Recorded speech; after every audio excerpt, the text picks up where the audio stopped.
So here goes. It starts in 3, 2. Oh, shit. Hold on. We're in the wrong deal. There we go. 3, 2, 1. Oh, wrong one. Hold on. Okay. It's fine. Just a second. Yeah, that didn't go well. All right. Also familiar conversation. Yeah, this happens a lot. All right, here we go for real. 3, 2, 1.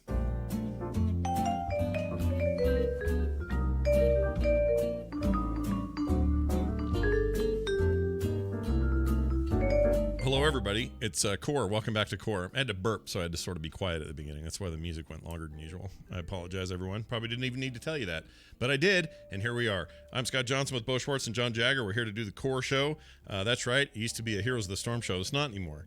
Some of you people still email me and go, hey, when did that change to be a full game show? I really like it. It's really good. I didn't really check it out when it was just Heroes of the Storm, but I thought it still was. I'm like, no! Didn't you get the news? You know, Beep, beep, beep, beep, beep, beep. yeah, I say, didn't you get the news? And they say, I don't watch the news. and I said, oh, well, all right then. Anyway, hey, it's because all my sound, that was well done. my sound stuff's all up, so I had to use it. Anyway, it's good to be back. We're here. It's Wednesday, the December 16th, 2019. We got a week till Christmas. Nope. Right? Today's Christmas Day, a week from now, right? Yeah, but it's not the 16th. What did I say? Oh, 18th is what I meant. 16th. Yeah, I meant the 18th. Why did I say 16th? It's Does right it matter, there. though? I mean, they're not listening to it on the 18th or the 16th. You brought it up. I'm not sure they're listening to it at all. It doesn't matter. Why are we talking about this? I don't know. I just, I nitpicked a little and then I realized, no, maybe it didn't need to be done. Just walk it back a little bit. That's a really good point. I like you reproach Scott and then you reproach yourself. Yeah. That's fair. No, that's good. We could use a little more of that sort of, I don't know, self-reflection in the world, in the modern world. But anyway, happy almost Christmas. Happy, impeachment day or whatever it is you call it today. I don't know. What do you call today? Today's a day. It's a Wednesday. And we're here. We got stuff to talk about, things to do. You see my little political jab I made there in the middle there? That'll piss off at least 3 people. No, Anyway. it went right over my head, so I'm not going to write any emails. Oh, okay, good. I would hope that others will follow your example and not email. I mean, it's just a day. It's just a day like any other day. Another day. We got some things to talk about. Peachy. Now, here's the thing. Before we do the normal bits, because we got some normal bits, it's also kind of slow news time for video games, so we're not going to talk a lot about any news or anything. But we had some homework between last week and today, and it was all decided based on the fact that at the time, Bo informed us he was playing a dating simulator. And I don't know how we came to this, but did you play the whole thing? Did you beat it? No, I just said it's true, all of it. Oh, I thought you played all of it. I was going to freak out. Reference. That would have been amazing. Oh, I see. Star Wars homies. Yes, Han Solo, he says. He says that. Han Solo. Yeah, he says it's all true. Han Solo is an important part of dating. Yeah, Han Solo. So, is it Han or Han? Where do we stand? You're allowed to say it both ways, just like the Millennium Falcon or Falcon and Princess Leia and Leia. I've never heard Princess Leia. Yeah, it's in the movie. The old dude, he's like, the analysis of the plan provided by Princess Leia. And she's in the room. She could correct him. Yeah, but that's when she was doing her English accent. Remember that? Well, and that's the other thing, is in Empire, Leia literally calls him Han and Han. Oh. Same person, 2 different versions of the name. Oh, well, in that case, F all of them, because they've made it. Okay, well then, yeah, don't worry about it. I currently, there's a whole bunch of people mad at me on the morning show because I said nuclear the other day, and they all think I said nuclear, and I didn't. In fact, you know what? Let's test it here. Just real quick. I captured it out. You guys tell me what you think you hear, all right? Do I say nuclear or nuclear?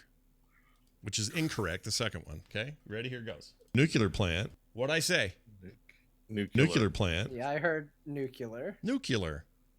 Not nuclear. Nuclear. Oh, wait. Nuclear. Yeah, you said nuclear. Nuclear You plant. didn't say that. You didn't go to the extreme and say nuclear. Nuclear plant. But You it's said just nuclear. Nuclear said plant. nuclear. Nuclear plant. Nuclear. Now I don't know what I said. You I said think it really. we have It's a really real close. Yanni Laurel situation going here. I feel like if I listen to it about 90 more times, I'll change how I heard it. The chat room's throwing up the GGs. The game's over. I thought it sounded. I mean, I really am hearing. hold on. I gotta hear it one. Let me try Play one it more again, time. play it again. One more time. Hold on. Nuclear plant.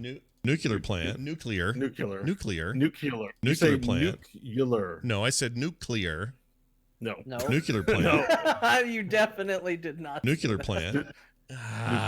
It's just you. So the thing is, Scott, is that you said it really fast. Yeah. You didn't go nuclear. You went nuclear, which if you say it fast, I mean, I mess up words constantly. Yeah, on the maybe show. I did. So, Maybe I. no judgment I here. could have said nuclear, or something dumb like that. Like my dad would have Or said. nuclear.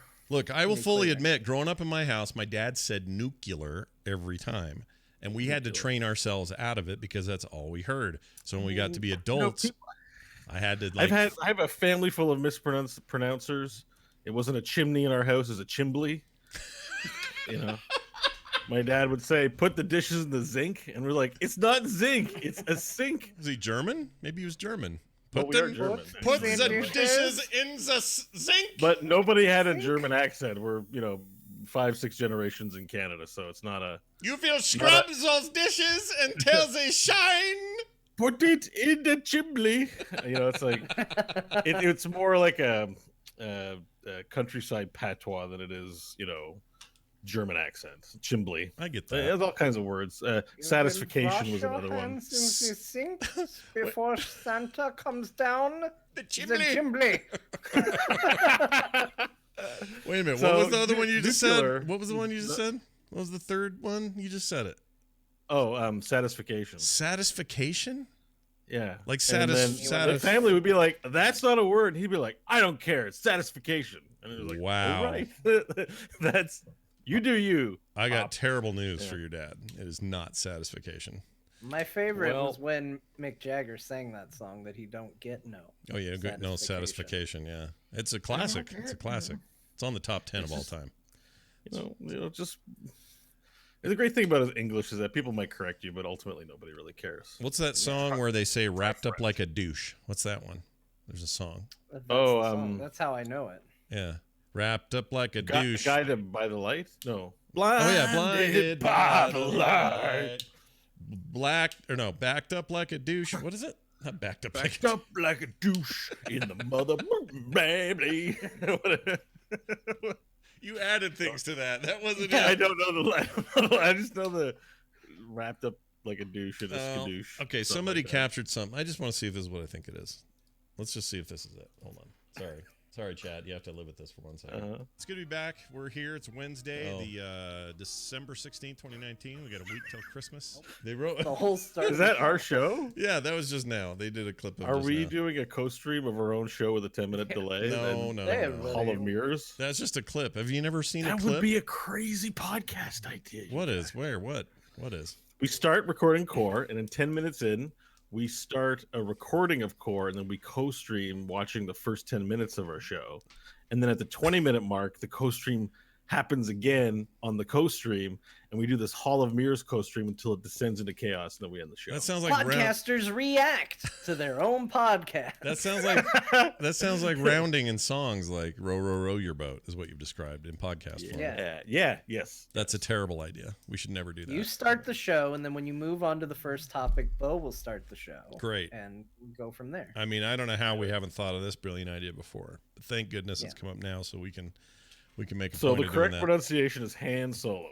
Han Solo. All right, fair enough. I always say Han because I say Han too. Han Solo. It's Han. I don't like it by itself. When somebody says Han by itself, I don't like it. When they say Well, Han there- Solo, I like it. There was So- that line in Solo where he sits down and Lando asks him his name and he says Han Solo and he says, "Can I get you a drink can?" or whatever he says, and he says, "Actually, it's Han." He corrects him. Oh, it so is that's Han. canon then. That's canon then. Yeah. Okay. All right. I'm into it. But Lando does call him Han constantly. Londo, you mean? Just kidding. We're not going to get into that. Lando. Yeah. Lando Calrissian. Londo Caribbean. That's his name. All right. Hey, check this out. That's so racist. we oh yeah, it totally is. So we played these Racist dating against sims. Mandalorian. Now remind me, the name of your dating sim, Bo, is what again? It's like Love Esquire. Love Esquire. John's is dad's getting it on or something. What is it? Yep, basically got it, but I'll go ahead and give you the real title anyway. It's called Dream Daddy. Oh, Dream Daddy, which was very at the time of its release on Steam. I remember it was like a big deal. Everybody was freaking out about it.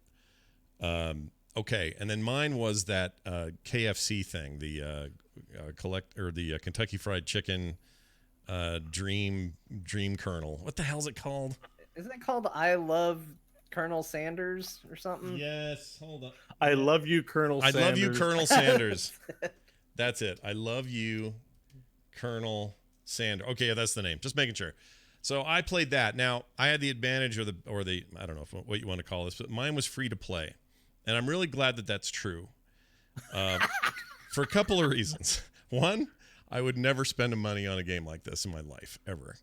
Number two, it's good that KFC wasn't trying to bilk people out of more money than they are to get for their chicken. So, it's a nice little fun whatever thing that they do. It's kind of like well, I guess they sold those Burger King games were sold, weren't they? Yeah, like sneaking and all of that. But they were cheap. They were like $10 or something for a 360 game at the window. I remember that being kind of novel at the time. But anyway, so that's what we played. Bo had already played a bit of his before, but then he's had some more time with it. John, I know you've had time with yours, which apparently has a fully fledged character creator built into yours. It does indeed. That's great. Mine does not have that at all. That's a nice feature, I will say, because I wasn't able to pick mine. Now, here's the funny bit. When I started my character, let me tell you what his name was. It was supposed to be Casper Von Nuts. But when I entered that name, I thought, you know what, I might stream this so people can watch this debauchery. And I went to run OBS and it crashed my Windows PC. And so when I started over, it lost the name and I forgot what I did, and I didn't want to bother go looking up that screen cap that I sent you guys. So instead, his name is Dripping Chode now. That's his name.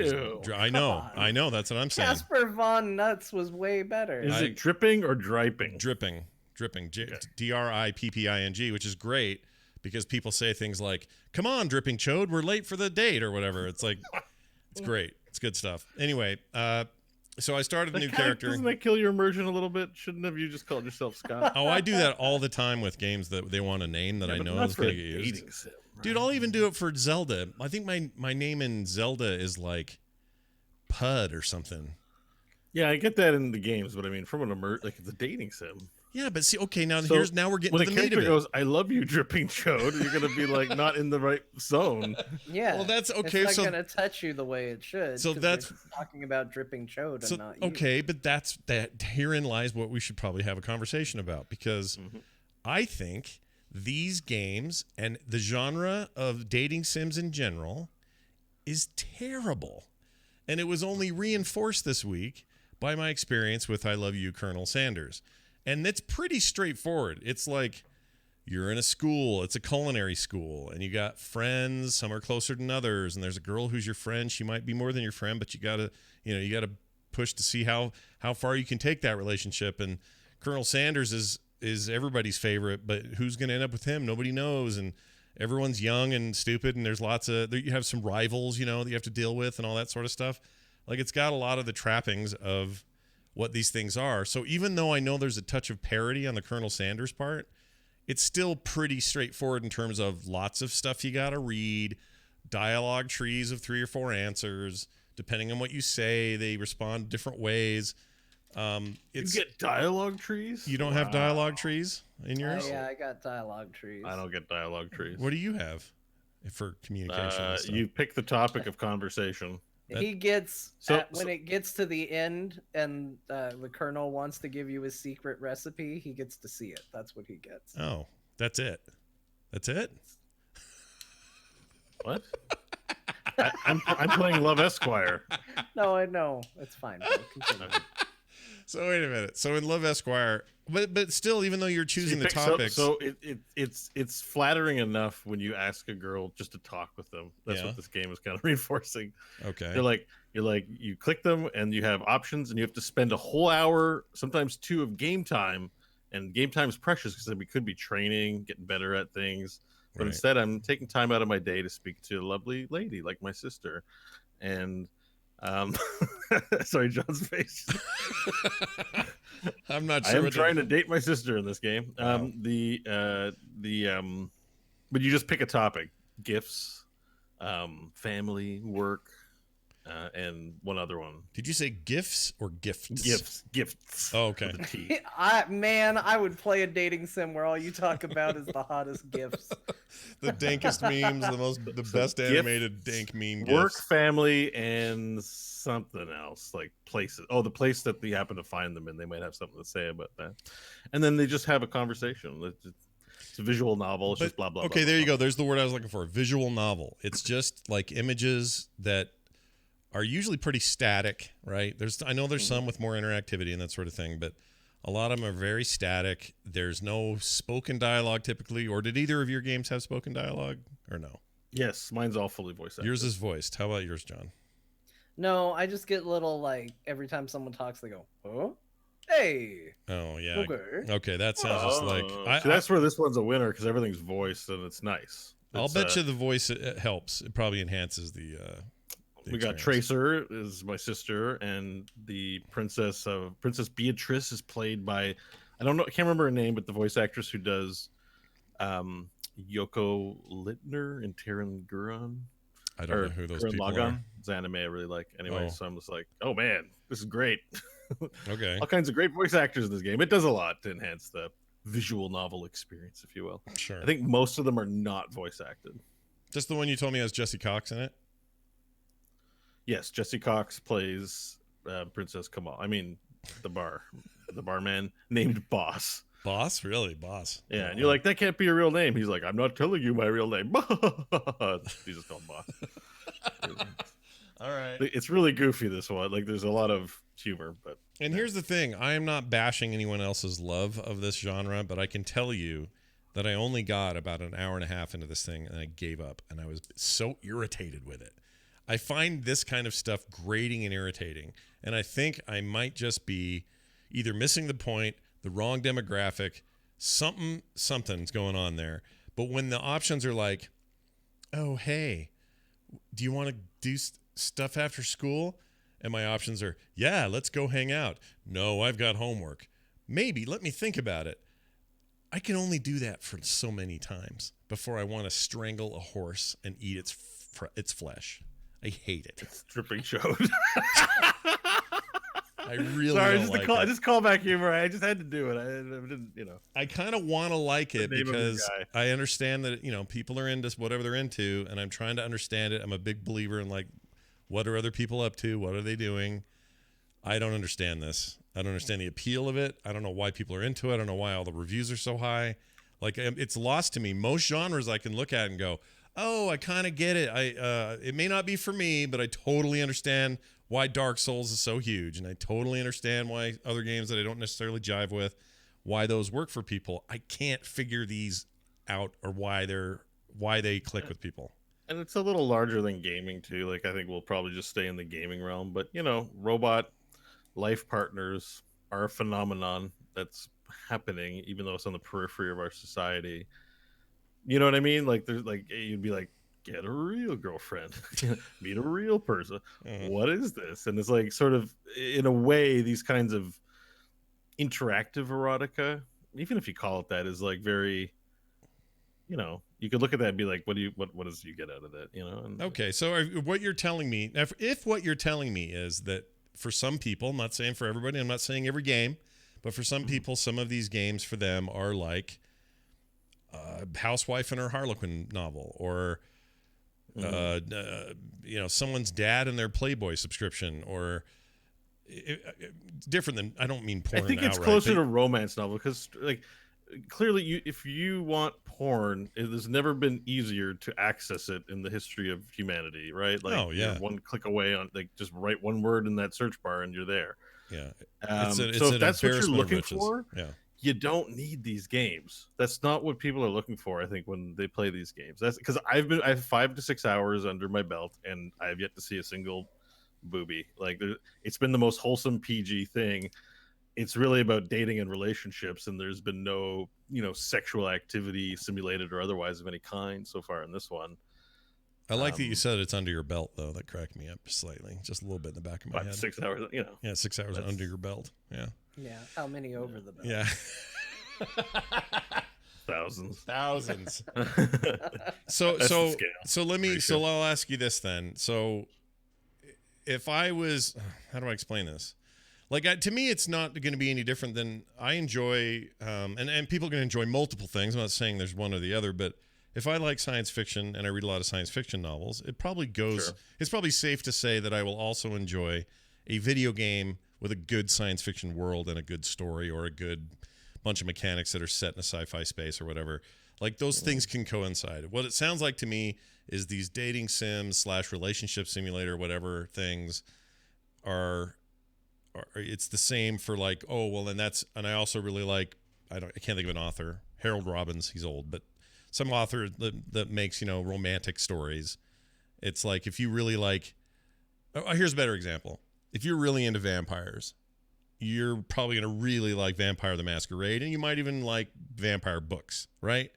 Yeah, it's you'll the read same a bunch thing. Of Anne Rice. Yeah, it's the same thing then, isn't it? I mean, that's what we're talking about. Yeah. Here. Okay. Yeah. I mean, it's like, just loving John Wick. There are people that you talk to, like, John Wick, it's great. And they're like, what's it about? It's like, just wall-to-wall action. Why? Because he killed his dog. Yeah. And people are like, why would you watch that? Right.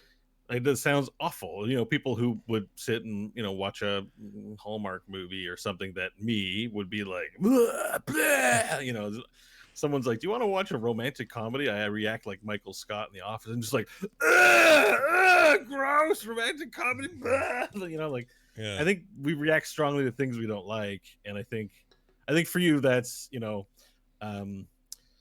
softcore erotica offerings, just not for you. Just not into it. Because you know why? Because there's a bunch of anime people on screen going, what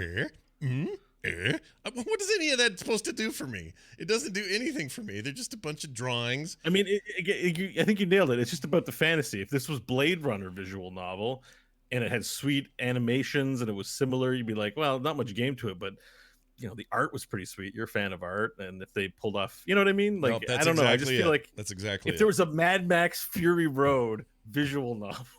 Well, there kind of is one of these. I don't even know when, but 90s sometime there was a game that played like, it was more of an adventure game, like point and click and solve puzzles and stuff, but it had a very visual novel aesthetic to it, and I don't remember what it was called. It wasn't the Blade Runner game, but it was something like that. So it was all set in like a dystopic, cyberpunk future or whatever, and I loved it. The Joy Luck Club maybe, or something like that. Like, wasn't it? Is it the one where you're a bartender? Maybe. Well, Joy Luck Club's a movie about a bunch of Asian ladies. Okay, wrong game. There's a cyberpunk cafe. There's one where you're a bartender in a cyberpunk place and you interact with people. And there's one they just released where you're an Uber driver in a cyberpunk future. Oh, I saw that. Critically well received, which is a visual novel, but it's got nothing to do. It's a science fiction story, right? But there's an argument to be made too that if you're a gamer, your relationship and contract when you sign up for a game and expectations are completely different than when a visual novel is like the lamest, least stimulating thing when you're used to playing. John and I played Diablo last night. His abilities were giving me epileptic seizures. It's the first time I've ever felt like I had to stop playing because there's so much white on the screen flashing. And I was like, I can't handle freaking this Crusader build, whatever this is. It's and I didn't know the but Crusader. I'm used to that. I'm used to those high levels of visual stimulus. So when you looking at a couple of JPEGs on the screen and some text and like, you know what I mean? And they move, some of the JPEGs are on a different Photoshop layer and they move around from left to right and go, you're like, this is tame. Your video game brain is like, the stimulus here is not great. So, but I can turn around and play Fallout New Vegas for hours and have tons of those kinds of guys staring at me picking dialogue trees. Like I enjoy that. But you also know it's going to be followed by running around, shooting things, blowing things up in the wasteland. Like I would say, Scott, for you, I don't want to say that you are not the kind of person that cares about narrative, but I think if you were going to give weights and measures to the concept of narrative versus gameplay, your scale's definitely tipping towards gameplay. Not to say that you want only one, right, but like that's heavier for you. 100% agree with that. I would prefer, I like story told visually. I like story told through world building that isn't miles of text. Well, what about Mass Effect 2 is a good example. like you can meet an NPC and you can maybe talk to them for an hour if you explore everything. Do you explore all the dialogue options in those games normally, or I do do. you just do what's I normally do, but again, I think it's because we're in a genre I really like, and by genre I mean, a science fiction narrative with really great story beats and characters and everything else and development. Like I pretty much play all RPGs that way. When I'm taking them seriously, I don't skip a lot of dialogue. I mean, in WoW you skip a lot of quest text, but in games that are, where the story matters, Mass Effect is a great example. I would read everything and I would check out all the extra stuff, and I do that with my run through of the new thing whose name Outer Worlds is like that for me. I want to hear what every little extra thing is. People say I do this in Elder Scrolls Online. They have great dialogue trees in there. I mean, we've established in the past that kind of the structurally anyway, the way a Bethesda RPG plays out with story and dialogue is kind of my jam. I really like that. And I've yet to have one of those. Those don't bore me at all. But I think it again probably goes back to the idea of, you sit there and maybe it's not the most exciting thing listening to someone be like, the creature came into town yesterday, killed everybody. What do you think of that? And you're like, I guess I'll pick. That's a bummer, bro. And he's like, yeah, it is. And, goes on for a while. At some point that's leading up to you hunting that thing or going on a quest to its lair or doing something around it. Right. The only promise in I Love You, Colonel Sanders is that you are going to at some point confess your undying love for Colonel Sanders, which I really don't think you're ultimately all that invested in happening. No, I don't want to. I barely want to eat their chicken, let alone fall in love with Colonel Sanders. So I mean, I think you're right on the money for me. What my disconnect is, and I want to make this super clear, just so we stave off any reactions that are based on not hearing me say this enough. But I have zero judgment toward anybody who loves this stuff. 100% go for it. There's a reason this stuff exists. There's a reason genres I'll never play exist. Like I don't even people who love that Kim Kardashian mobile game and still play it, countless hours and put money into it. Yeah, more power top to you. 50 games of the decade, according to some. Right. Go for it. Have at it. Like that is, I'm so happy you found your jam. My comments here about me it's like me trying to get into tower defense or me trying to get into, Outer Worlds or Wilds rather, which we've talked about a little bit on the show, and everybody talks about top 10 of the year and all that stuff. I really want to love that game, and I don't, and it's only because of the timed mechanic, and that puts me off. So I'm fickle that way. A little thing like that can get in my way, and I'll go, well, that game's not for me. So I think what I ran into with this freaking chicken thing, even though it's probably not even the prime one to use. It sounds like the one John's playing is the one that everybody recommends at the moment. So I know I'm not getting, I may not be getting the cream of the genre, the best of the genre has to offer, but it was enough for me to go, yeah, I'm just not. I don't like any people on this screen. None of these characters are like interesting to me. They're just yappy. The teacher at the school is a dog. For some reason, it's a dog.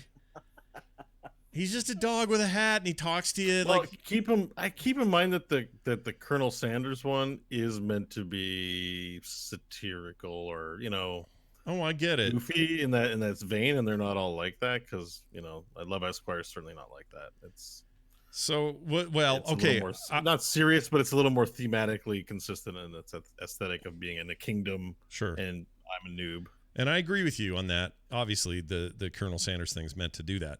But it also plays with those tropes in a way that reminds me of the things I don't like. Like, you have these just like I don't know. You know what it is? Well, what was the most memorable experience? Like, tell us about some experience that moved you in this game. None of it we do in book clubs, right? So none of it moved me. It was all not moved you in a deep way. Just moved you in any way, whether it's have a violent reaction of negativity to or anything that. The dog. He walked in. We were waiting for all the students to show up. Another student is a robot. He's like a little robot guy comes in. He's one of the students. I'm like, all right, sure, whatever, a robot. And then it's like, everyone, please be seated. The professor is entering the room, and it's a dog. And I went, All right. You got You me for didn't like. go, that's awesome. I didn't. I said, give me another half an hour and then I'm done with you this game. I didn't want to do it after that. All of that being said, someone out there is going to send us an email and say, oh, you haven't lived until you've tried this. This is all possible. It may be true. Like Sakura won Game of the Year at the Game Awards, right?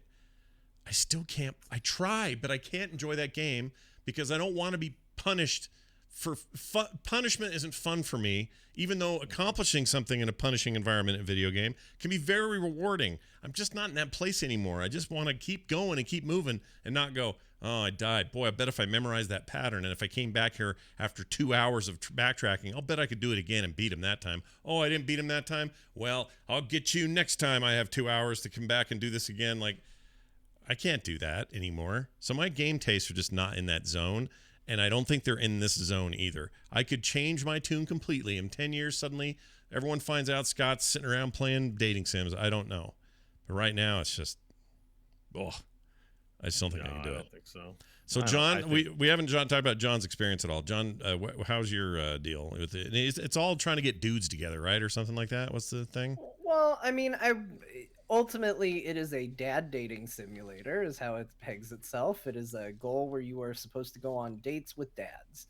I don't know exactly what that entails. It might be extremely intended to be romantic. It might be intended to be just companionship. I don't know. I haven't gotten that far, but it has been fun. It's been a fun experience. So I got into the game. It had a little character creator where you could make yourself, or you could make what I would call blatant ripoffs of popular anime characters instead, if you wanted to go that route. Mm-hmm. There's literally hair called Space Alien hair that looks exactly like Dragon Ball Z character hair. Perfect.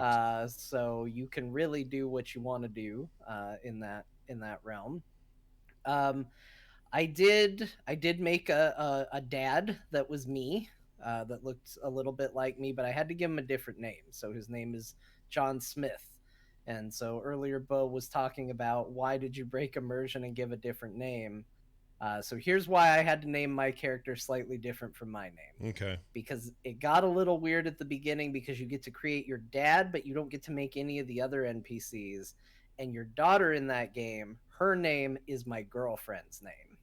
Oh. And I was a little worried about how the whole thing would read if I threw my name on there and it started throwing the daughter's full name on there, and I'm reading a bunch of like, you're my kid, and then the name and all of that, and it would just be, I was worried that would get weird, so I pivoted away from that. Are you playing in secret, or is this a openly known thing? Like, you're not... Oh, no, she knows okay. I'm playing. Right. Yeah. Okay. Yeah, just want to make sure, I actually, she was driving home from work and I was playing because I wanted to get a little more time playing it before the show tonight, and I just was reading it out loud. So, so she has been a participant. She's even selected a few of the options for me. Nice. Okay, well that seems normal. So what are your love interest options in Dream Daddy? Well, so far I think I've now met all the dads. And they range. There's somebody who was your old college roommate who's kind of grown up and gotten his life together, but he was kind of like the nasty party guy when you were living together. Supposedly he drank a whole bottle of marinara sauce one time in college, and you asked him why he did that, and he said it's basically a smoothie. See, this isn't just dogs as professors. This is weird stuff even in the non-satirical games. Scott, 2 weeks ago you told us about a kid pooping on somebody else's lip. Like, this is not that far removed. Scott's like, marinara sauce? No, like, I don't mean that. I don't mean Rankin. that. What?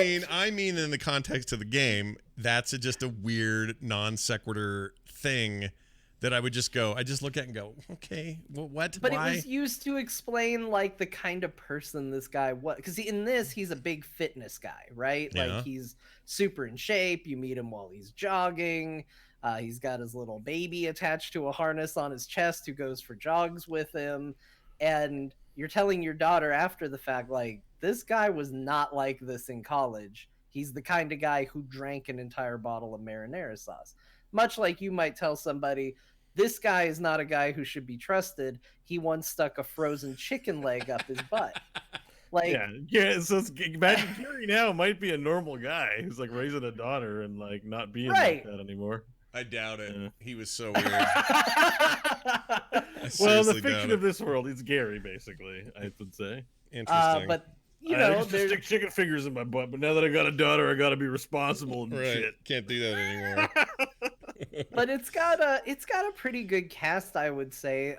It does some fun things, like you meet a guy at a park, and he comes up and talks to you, and his daughter is younger than your daughter, and he mentions some achievement that she's done academically, and it's better than what your daughter did at her age.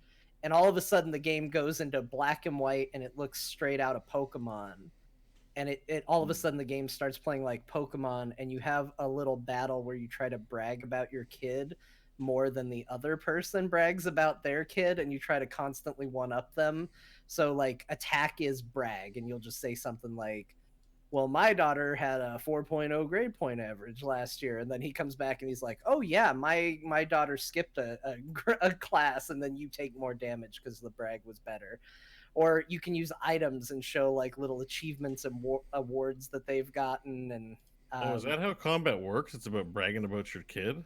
Only in this one case. It's never come up again. It was just this one weird one-off of like, oh, we're going to brag about our kids, and you lose. I don't know if you can actually win it. But yeah, it's got a big variety of dads you can meet. There's one who's a coffee shop owner. There's a guy who just tells really weird military stories all the time. There's another dude who's a full-on goth guy who's wearing like Victorian style clothes. So it's a crazy range. There's a lot of dad puns. And the story's pretty good. You know, it's about having a kid, being a single dad, having a child that's about to go off to college, and, you know, kind of coming to terms with the idea of you're going to be alone in the house after this, and, you know, empty nest syndrome and stuff like that is kind of the stuff it's touching on. So it's interesting. It's an interesting idea. You know, much like Scott, it's not a fun game. You're not going to sit down and go, oh man, this is really challenging me and taking me to a whole new level, but it's an interesting game. And honestly, I might finish it, or at least play further into it, because I am intrigued by the story. I'm interested in where it goes. So yeah, I liked my time playing it. Does it result in, you know, an intimate encounter with another daddy? I don't know. I have that's the thing. I have no idea. I don't know. Do you have to get babysitters for date night with the daddy? Oh yeah, you have to manage. Yeah, you got to manage all the babysitting and the, I don't know what else you have to do there. If I keep playing it, I will let you know. But I don't know. I don't know where this goes. One of the dads is married, so I'm not 100% sure where that goes. What a rotten! And he's fooling around on his wife. Maybe, I don't know. She's super religious, and that family is weird because they've all named their kid, like, there's Christian, Chris, Christina. There's a baby that's just called like Jesus or something like that. Like, they all have this weird, like, Christy kind of sounding name, and I don't know what's going on there exactly. Christy sounding name. Okay. I've never heard that before. That's funny. Christy it's kind of weird. I don't know what's going on there. And he's got twins, and they just stare at you creepily. Well, it is a dad dating simulator. That's what it says even in the description. So yeah, I'm wondering, oh, maybe it's not a story. Maybe it's not a dating simulator. Maybe it's just a visual novel. I mean, it plays just like a visual novel. That's it. Yeah. At least so far. There's been choices, but most of the choices are pretty hollow. Yeah. How come stylistically these things are always sort of anime? Even the chicken one is. Why is that? Why can't they be, I don't know, some other style? Like a Norman Rockwell style, like sure, that, or like Joe Madura style, or freaking. Well, maybe that's a niche that needs filling. Do you want to make a dating simulator, guys? No, like yeah, no. Let's do. So it was Scott Frog Basket. Scott can make the art for it, and we'll learn programming in a week. Let's do it. Oh yeah, my style would be horrendous for a game like this. Are you kidding? Nobody would want to date the girls I draw. Just be a gibbering mouther. Date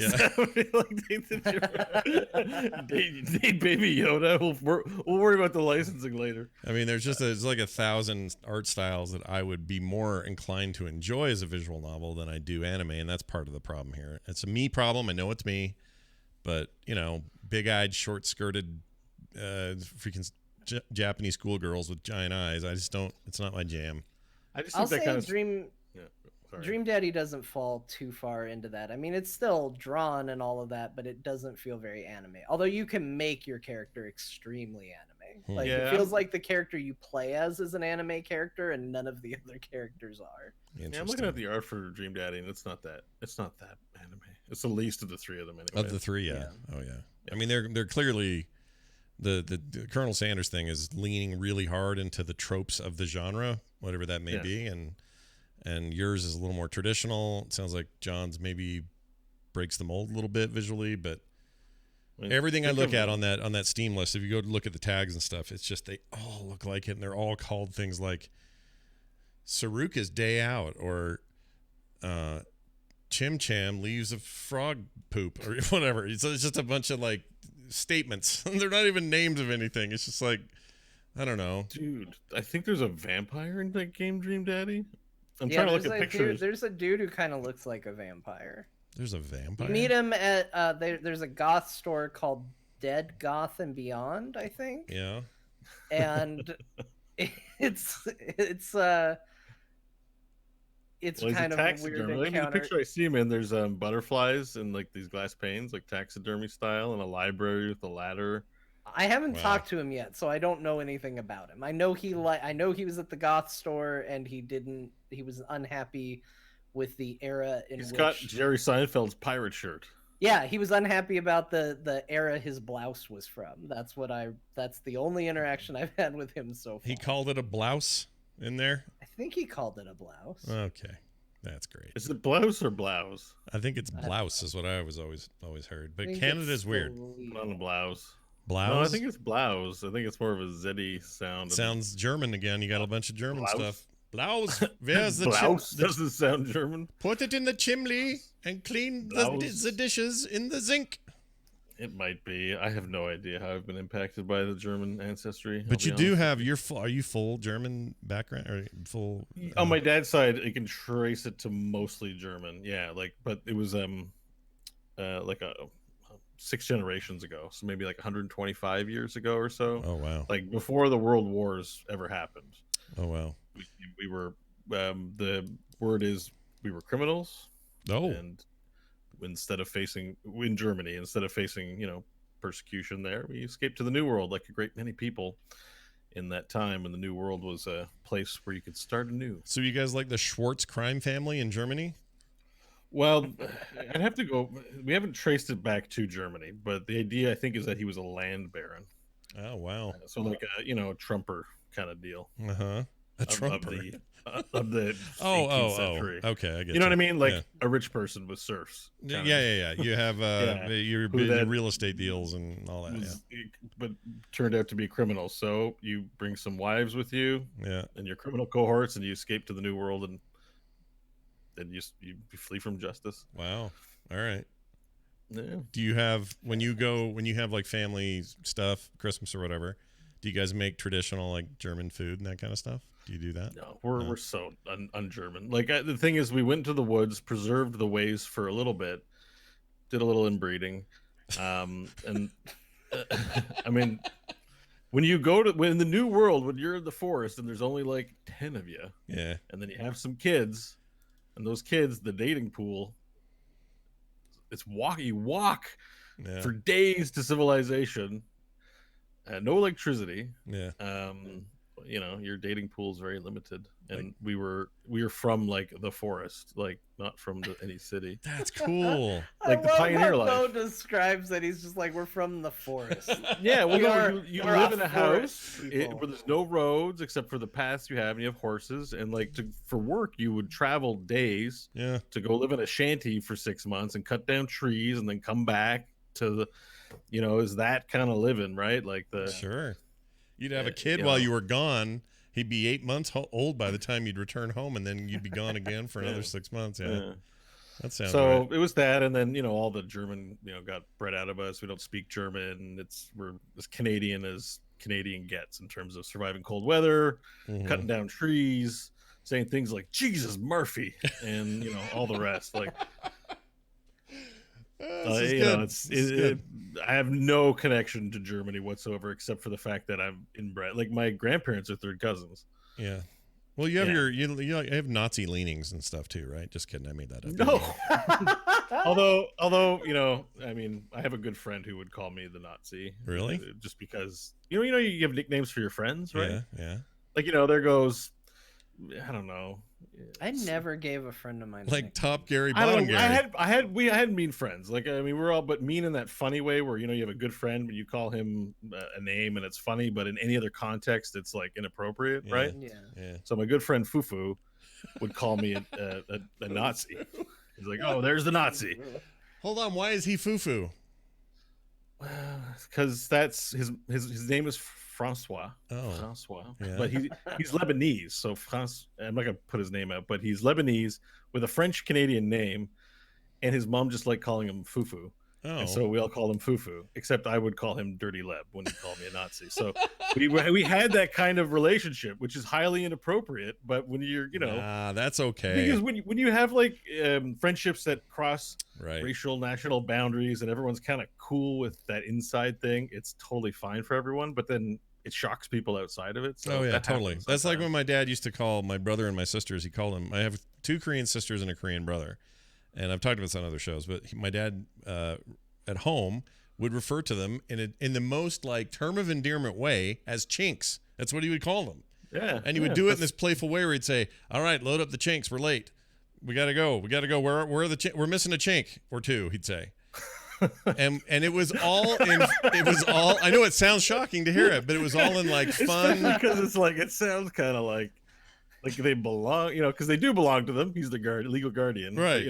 We're missing a couple of slaves. You wouldn't think twice though if he said we're missing a kid, we're missing 2 kids, we're missing a couple of the kids, but instead he's saying we're missing the chinks. He'd do that all the time, and in the house we all saw it for what it was, which is this goofy dumb dad thing, and no one internally was ever offended by it. He was the most loving, great dad ever to everybody, and then we go out of the house and some kid at school would call my brother that. My brother would look at me like, "What's he doing? Why would he say that thing Dad says? He doesn't seem to be saying it the same way." Like he seemed really confused, and he barely, still didn't quite know full English. And I'm like, "Well, Matt, he's using it as a pejorative or whatever word I would have used." And then I watched my brother kick the crap out of that kid. But anyway, the point is, he was trained. He knew Taekwondo. Lessons learned all around. It's context, permission, and all that, because the N-word gets thrown around a ton by the people who can say the N-word, right? And hopefully not at all by the people who shouldn't be saying it. Right. And so it's all context, and if you have a good friend or a family member, who's you just have that license. It's hard to explain, I think, to someone who doesn't have that, I suppose. Totally agree. It is hard to explain. I mean, try explaining it to 2020 Child Protection Services when they find out. It seems that the parents of, young Kevin call him a chink. Like you can imagine someone reporting that right now to Child Protective Services as an abusive household in 2020. Sure. So it happens. But anyway, what was our point though? We had a point. The point the point is, I think I'm gonna date the dad who has the corgi.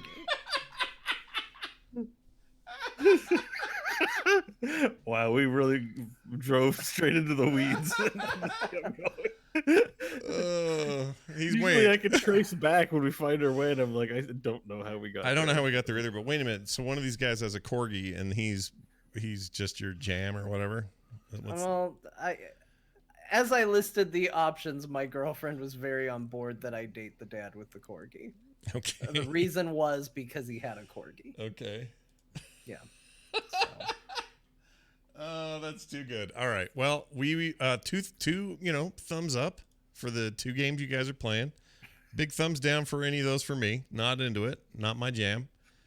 but more down the road as someone convinces me otherwise. Maybe we should check in a little bit later. Maybe not next week, but because Rusty Nails has just written a review of our show and says "Stream of the Year" right here. Oh wow, Rusty Nails! Look, don't spill all your beans in the fridge just yet. That's not a phrase. I made that up. Don't spill all your beans in the fridge. That's not a thing. Don't spill anything in the fridge. What is it? Oh no, it's don't spill all your popcorn in the lobby. That's the phrase. Okay. Right? Yeah. Isn't that what I haven't heard it before, but I get it. You know, I think don't get all excited before you actually watch the movie. Right. I think that's what it is. I think that's an actual thing and not just a me-ism. All right. Ism. So are you going to continue on Colonel Sanders, or are you done with it? Oh, I am so done with it. I'll never touch unless someone really convinces me hard. And John wants me to play that. What's that one, John, that's like a big troll game?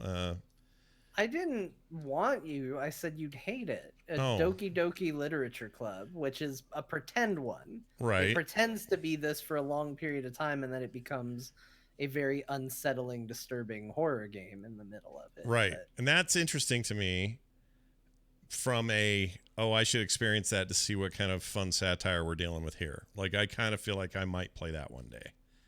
But everything else that's like legitimately in this subgenre, it's a little like saying, Scott, let's go to a furry convention. I'm not going. I'm not going to go. And it's not because I don't like furries. It's not because I don't like furry conventions. It's not that I'm not happy for everybody who's totally into that stuff. It's just not for me, man. I'm not going to do it. I'm not going to dress up like a dog or a frog or whatever they do. I'm not going to do it. And again, no knocking furry culture. I'm just not into it.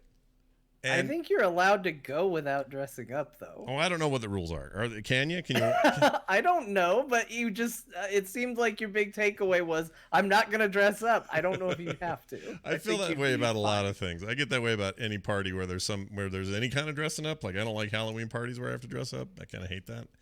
So that's a whole different issue. But I'm not picking on them in particular. It's like, hey, what about LARPing? It's not my jam. I don't want to LARP. I'd rather, hey, you know what? It's no different. Somebody said, hey, let's go golf. No, I don't want to golf. You know what I do like? Video game golf. I like that. That's fun. I like to Tiger Woods it up a little bit, play a little golf, knock them into the holes and whatnot, but only in a digital way. I don't want to go spend inordinate amounts of money on stupid golf. And a lot of people love golf. So that's all I'm saying. What if it was free golf? If it was free golf, I still wouldn't like it as much as if you said if it was free mini golf. Then I'd be more into it.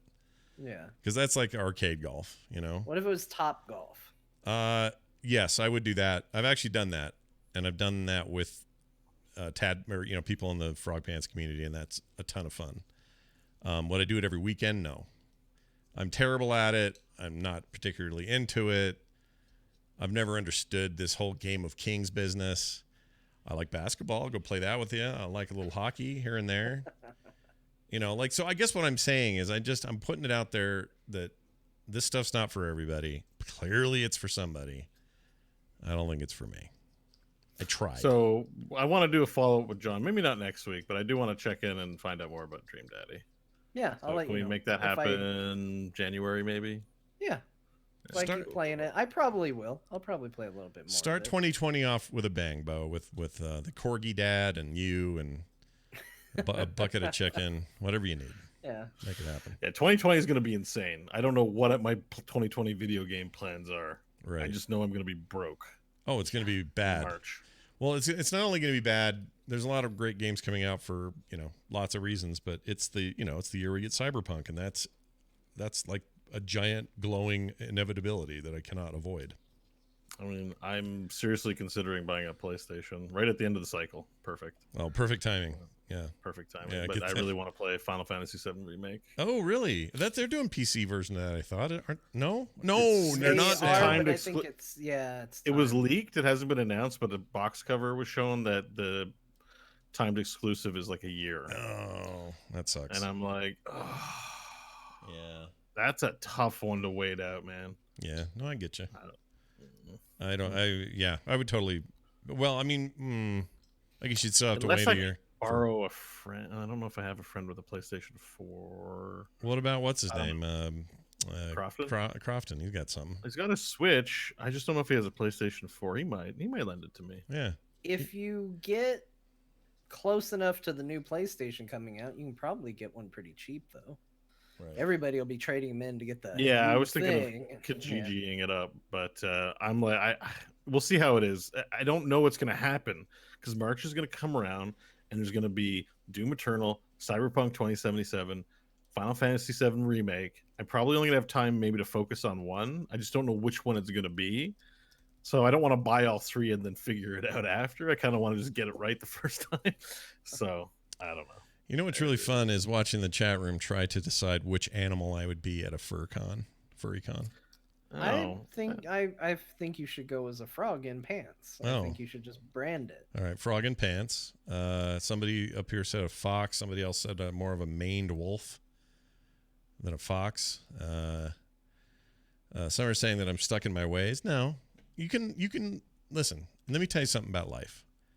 It is possible to recognize and accept that lots of people are into lots of things, and at the same time you don't have to be into whatever that thing is if you don't like it. It's possible. The thing I'm not clear on because I haven't done it is if the furry thing is more of a like an identity thing, like, you know, like if you're transgender, I'm supposed to be a woman, or I'm a man supposed to be I don't know, a woman or whatever, you know. So it's like it's not a sexual thing. Like it obviously involves sexuality, but it's not a I think it can, isn't it? It's not a fetish kind of thing. Like yeah, exactly. So I'm just like, I wonder if the furry thing is more based on just sexual enjoyment, or if it's from an identity concern of some kind. It might be. It could be could be a load. No, I know, and it could be a load of things. That's the funny thing is, I honestly don't know, but the community, we've got a bunch of people that are into the furry scene, and I guess I've never asked any of them. Like, I'm just curious. I'm like, I really should have been, you know, born a fox and not a human, or if it's more just like I just get really turned on when there's a fox around, you know, like that. Yeah. I'm saying that as a joke, but anyways. No, I know what you mean. I totally know what you mean. I don't know what the distinction is. So it's like saying what animal you think someone would be is kind of a. Well, what? Okay, I can tell you what animal. If I was going to get reincarnated and reborn as an animal, I could tell you which one I'd choose. I would be. What would you be? I would be a hawk, like a really cool bird of prey hawk looking thing. Even though I'm not really into like killing mice, or, you know, the actual lifestyle of a hawk kind of sounds like it sucks. Yeah, it's good that you're not just really into killing mice. You like to eat meat? Well, it's Wednesday. It's mice killing day. Gotta go down and hit a quota. I just like the idea. You like to eat meat, though. You know? Yeah, I like meat, and I like flying. I would like to fly. Think of the big shits you can take on people from up there too. Yeah. I'm trying to think of what else. Around, you could be like, I'm gonna get that guy. I'd say. Yeah, I know. I think that would be it, or some sort of big bird of prey. What would you be if you could choose? What would you be? I don't know, man. I kind of like being a human. I'll be honest with you. I don't. Yeah, human's pretty good. I don't have my sister was like that. She really, I think, for a time wanted to be a horse, you know, and she was very, very young. I think I can't imagine ever I wanted to be a Jedi, but I wanted to be Spider-Man, you know, or Gandalf or whatever, but I never really looked at I'm not a big animal lover, I guess. Like, you know, I'll be nice to a pet and love a pet, but like, nice. I never look at an animal and be like, it would be so liberating to be like, a whale, you know. It would be just so great to just splash around the water without a care in the world. And I'm like, whale life probably sucks. Oh, it's probably boring. They eat krill. I can play video games. No other animal can play video games. I'm like, it's good here. Can they get? Cool. They probably get a chimp to do that now, right? Can't they do that? I'll bet a chimp or a gorilla could play like Madden or something. Or FIFA. They do that thing where they put on like a screensaver and cats just go to town on it on like an iPad. Oh, that's true. Yeah. My dog is one of the animals that will sit and watch a nature documentary, but it has to be sea life. They're not into she doesn't care if it's cheetahs and lions and stuff like that. But the other night we were watching something about seals, or I don't know what it was, manatees or something, and she's just so alert and just staring at the TV the whole time. Okay, so PGH Fur says that my fursona is me. It's my representation of the world since I can't transition. So There are those who are into it for sex, but the majority aren't. Well, yeah, Well, of course. I think it's like anything. Like even if you go the heteronormative route and say men and women together, like there's some people who are gonna be more into it for companionship, and there's gonna be some that are just gonna like want to show people their ding dong because they're a pervert. Like it turns out people are a spectrum of things across everything. There are people who are gonna be on one side of things, and people are going to be. I don't think you can just throw everybody into a box and just say this thing is this one thing. Right. Like there's going to be people that are there for all sorts of reasons. I agree. It's just like anything else. It's like, yeah, it's like anything else. Like, you know, I acknowledge that. I just can't imagine myself being like me showing up in a hawk costume at a furry convention. I mean, like it goes back to that whole Rule 34 of the internet. If it exists, there's porn for it. Like someone's gonna take everything in one direction for sure. And it's gonna someone, you know, we all watched The Mandalorian and had a good time. There's gonna be someone that was like, man, I didn't feel anything till those jaws cracked open that egg, and then that was the first time. What was it? And I guarantee you this too. If you typed in Mandalorian, I don't know what you'd have to type in. I'm not going to try it, but like Mandalorian, or like you used to do with Overwatch and stuff. But if you did like Mandalorian porn, you will find something already that is really disturbing. Like that's the way of the yes, Rule 34. You're still alive. You're here. Get used to it, I guess. Yeah. Anyway, but that doesn't mean that, you know, anytime you run across a Star Wars fan, you got to go, man, I saw some Jawas doing some questionable things to an egg, and now all these Star Wars fans are just a bunch of preverts. Yep. That's right. Do they have conventions where it's Star Wars meets furries? Could I go and be? Well, no. I'm just wondering. Could I be a mudhorn? You know? Nah. Sorry, I did some searches. I didn't like what I saw. It wasn't related to what Scott was saying. It was related to what Bo was searching. To Google it. I'm like, I'm not. Okay, anyways, continue. I'm sorry. No, it's fine. I don't want to be a mudhorn. Star Wars conventions that have adult stuff? I don't know. I assume you can. It doesn't matter, right? You can go to whatever and just show up, and there you are. You're a mudhorn. I don't know. You're there when you're here. You're a mudhorn. You're a mudhorn. Yeah, I think mudhorns are cool. That's the reason I keep bringing up mudhorns. All right, let's move on to a thing. What thing is that? It's this. We now know what the name of that new Xbox is. It's just called Xbox. And technically, it's called the Series X, but they are flattening the branding. Like, I think it probably is a good idea. I mean, think about the history of this thing. Xbox 360, Xbox One. Like, it's weird. So I like the idea of just, you know what? This is the Xbox. This is the platform. I don't know what your next series looks like, but just keep calling it Xbox. I think that's fine. Also, I think didn't they say the name was gonna mimic what it does? So yeah, we talked about the show. Like the next Xbox name will sort of identify with what it is. That's what Phil Schiller said. Yeah. Phil Schiller said, when you hear the name, you'll go, oh, that's what Xbox does. Well, yeah, I guess it's an Xbox. Yeah, that's it. It's pretty dumb. Yeah, but so it's like Siri. Can you do me a test? Yeah. What do you want? Can you do me a test? What does that mean? Do you have your iPhone? No, but I can do it on my desktop. I'll do it right here. Hold on. Can you put Siri on? Yeah, I can do it. So I'm going to hit it, and then you're going to say something. You ready? Say Series X. Okay, hold on. Series X. I didn't catch that. Okay, that's lame. That's the best you can do is I didn't catch that. Oh, what? Say that again? Series X. Okay. Series X. Looking for X on the Apple TV app. No. Yeah. All right. Anyways, Series X kind of sounds like Series Sex. And I was like, it's a little awkward for people. But maybe Siri's smart enough to know the difference. So I mean, it's not a problem until Siri gets more advanced, and then it's just going to be a demand. I guess so. That's a dating sim I don't want to play. The Apple dating sim. Yeah, no kidding. So calling it the Series X, I mean, you're not going to go to the store at Walmart and see Xbox Series X. You're just going to see, well, maybe you will. See, I still think it's confusing. I heard, and I didn't look too deeply into it, but it's more of a computer tower. Oh, it totally kind is. of deal. Yeah, right? it looks like a little mini PC. And I've seen a lot of fridge memes where looks. I think it like looks the cool. way it looks. I do too. Yeah, I think it looks cool. High five, man. Yeah, 'cause I'm digital with high you. five. I'm okay with it too. That. As a desktop fan, I like those giant bricks. Well, it's funny you said it's funny as you said as a desktop fan. The reason this is my belief. The reason that thing is shaped the way it is, and the reason I suspect the PS5 will follow similarly, maybe a little bit different, is for heat distribution. We're getting to a point where GPUs cause mainly, and there's other stuff too that causes heat, but there is a lot of heat distribution happening inside our computers these days, inside devices, and every generation that gets hotter and hotter with what we're trying to do. So I think this thing is a good design, funneling heat out through the top.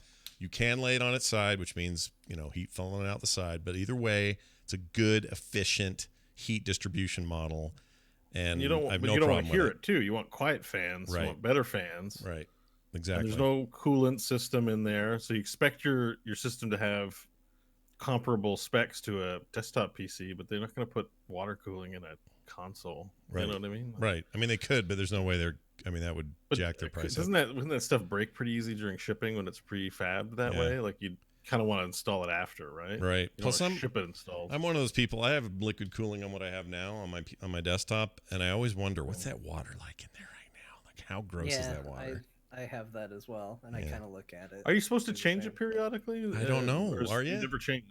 No, I don't think so. I wondered this same thing because I had a computer for years and I was like, there can't be water in there anymore. So standing water is bad, but if it's an airtight chamber, like if the piping circuitry is airtight, then you're probably fine. It's water. Yeah.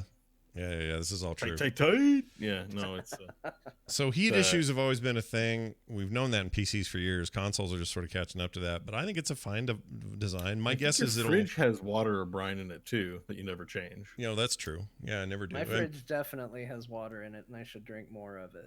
No, I mean the air conditioning portion, like air conditioning systems, they carry cool water or brine or some sort of liquid back and forth and all that. It's cooled down by the freon or ammonia. Water is usually a part of a cooling system in any device. So you can tell Bo comes from that Canadian family of what? I have I mean, my dad owns an HVAC company, HVAC, a local that's one, it. but they're big time HVAC. Did I work in it as a teenager? All the HVAC you want, I can tell you all about it. Man, I could have used you a couple years ago when my equivalent died here, and we got screwed bad. Yeah. I should have asked you for advice. Anyway, doesn't matter. What was my point? The other comparison I would make to these in terms of like hardware that funnels heat up through the top like that would be the 2013 Mac Pros, the little trash can looking things. Say what you want about those, but they had incredible heat distribution. They were great that way and very quiet. I hope that's what we get with this. My expectation is that the PlayStation 5 will have some similar structure, but probably be more rounded. I don't think it'll be square like that. But also, I think Xbox and a boxy shape kind of go nicely together. I think this thing looks great. I don't have a single problem with it. I don't know why people are being so negative about it. I think everyone's just in a rush to make jokes. That's all. Yeah, that's all it is. Who can be first? You got to be the first to the memes. Yep. First to the memes. I mean, it could be any shape, and someone's going to Photoshop it into something else because that's just how some people are making careers on the internet in 2020. It's a good point. It's a good point. Anyway, we don't know what the PS5 looks like because they have not shown it, so we don't know. But hopefully soon we will. Did anything else of those Game Awards do anything for anyone? I could care less about the awards themselves. It just didn't do a thing for me to see those. Some people are none of the announcements really hit me. Yeah. And I mean, some of them were okay, but even the one that I was probably the most excited about was the what was the Telltale game that they announced, the part 2? Wolf Among Us. Yeah, that was a nice thing to hear. I liked the first one of those a lot, but with everything Telltale went through, there's a part of me that's just like still feels bad. I know it's a lot of the same people coming back and working on it, and it's good that they have work and all of that, but I don't know, there's still just kind of a weird taste in my mouth. But I did like that first series of The Wolf Among Us. It was really, really good. Wolf Among Us is good. Yeah, it's very good, and it's that's my brand of visual novel, and I know it's not the same. Okay, but if you want to know No, the but kind of you're right, yeah. visual novels I like, I guess they're adventure games is what I like because Yeah, you trade out the romance for the sweet, chase on the rooftop and the exciting sort of dramatic scenes. Yeah, right? when the goal is romance, The writing's better. When the chief goal is romance, don't care. If the chief goal is relationships to push a story forward, I think I'm okay with that. And adventure There's games a are closer romantic to tension that. with Snow White, right? A little bit. Yeah. But you're not trying to Catwoman had that in the Batman game. right. You're just not constantly courting her, like it's Yeah. just story. But I really like that first game. I'll say for the record, best Telltale game they ever made, in my opinion. I really liked the Borderlands thing. Tales of the Borderlands, was that it? Yeah. That was very good. Tales from the Borderlands was so good. It was very good, but I still think I'd put Wolf Among Us higher. I would too. I think the ones that I probably are my favorite. I really liked those Batman games. Were really good. They were good. They were just an awesome take on Batman, and The first season of Walking Dead, you got to give it yeah, some time. I will admit I teared up a lot at the ending of the first season of Walking Dead. That game left me a bit of a mess by the end. It was very good too. Yeah, I really like that. I think that it would have been nice if they would have, that none of this was going on where they had to basically sell themselves off and fire everybody and all that whole mess. I really wish that wouldn't have happened because they inhabited a pretty unique space in gaming that nobody was really doing very well anymore. And they were, in some ways, were super innovative. In other ways, they were kind of relying on a lot of stuff they've done for too long. So I understand why, maybe that wasn't working out for them. But I'm happy to hear about Wolf Among Us 2. I'm a little nervous that this really isn't the same company, but maybe some of the same people are involved. So maybe it's okay. I don't know. I'm worried, but I think what makes Wolf Among Us special is I had no idea this existed. It's a pretty unique take on the whole fairy tale modern era. You know what I mean? Like it's just you should read the It felt comics. some- The comics are amazing. yeah. I know. I've been told the comics are very good, and so I should read them. But that's what I loved about the game is I just didn't know that this IP existed, that this creation was a thing, and it just seemed unique and new to me. So I really like it for that reason. It Whereas does- like Batman, I know what Batman is, and I know what Walking Dead is, even though it's still good. That was really special, that experience of playing it for the first time and seeing how sort of adult fable it is. It's weird. Yeah, it is very weird. And it's also, if anyone, well, I don't know how many of us have read it. I've read it like 4 times, but the book American Gods, not the TV show, that thing went off the rails, but the book American Gods by Neil Gaiman is kind of to mythology what Wolf Among Us is to fables. Yeah, I enjoyed American Gods quite a bit. Oh, I love that. Although book. I did the audiobook and I had some occasional issues with the audiobook. Which one did you hear? Because the George Guidall one's very good. I don't know about It is good, but he's just his heavy breathing lady voice I struggled with. Because there's a lot of times in there where he had to be like, okay, hon. Yeah. I see what you're doing. Yeah. And that book can get very sexual, so it would just be things like, why don't you come here and just put your lips on my mouth? And I was just like, I'm getting like, this is not the voice I want this like Yeah. ASMRing into my car. Yeah, when it's in your headphones and you're like, it was a bit like a little too. intimate It in still a way feels that like I they're didn't whispering in love. your ear. And Yeah, you're like, oh, but I it don't sounds know. like it's coming from somebody who's wearing the most exquisite suit, sitting in the most amazing chair, smoking the most Yeah. amazing pipe, and now he's reading a sexy scene to you, and it's uncomfortable. I don't like it. And- Yeah, and he's playing as a there's woman. definitely like a quality of grandpa has decided to take it blue and now it's just uncomfortable around the dinner table. That's a great way of putting it. Yeah, he's very good though. Like if you listen to he did most of the Dark Tower books reads, and I love his read on those. They're so good. Yeah. Oh my gosh. Anyway, so there you go. Video Game Awards. People won some stuff. There are a few announcements. Nothing too major that we really have to cover here, I don't think. But No, it's Final Fantasy VII. I was excited for, but overall, I mean, the award it wasn't. Yeah, I like Jeff Keighley. yeah, a he's lot, fine. There's nothing wrong. I think he's with great. him. Sure. but the award show just doesn't work. Yeah, I think it's hard because I think what he wants to do is actually something pretty big and special, and he's had to make he's had to make a bunch of concessions to make it work financially, and I don't mean it's cheap. I mean to like get big sponsors interested and get the big 3 console makers to do stuff for it, and just to kind of get everybody on the same page with all these disparate interests that all these different companies have. I think that's really monumental, and so it's amazing it happens at all. I just don't think it's quite what it could be. I think it's a good thing to give the devs a celebration, to give them some acknowledgement, because you want to talk about a thankless job in a lot of ways as game developer. I mean, for what you're doing, the amount of like response and attention and death threats that you get for what you do as a game developer is extremely disproportional to what you're actually doing in this world. You're not an actor. You're not making millions and millions of dollars. Like you're not trying to bring in this kind of attention. So I think there is a level of like, hey, getting to actually celebrate these people is a good idea, especially because it's a job where typically you don't know that you're going to have that job when you finish a game. Right, so right. Your victory lap might be searching for a new job, or posting on Twitter, well, if anybody knows someone who needs a senior programmer, let me know. Yeah, like it's just kind of a brutal place, and having a place to recognize these people and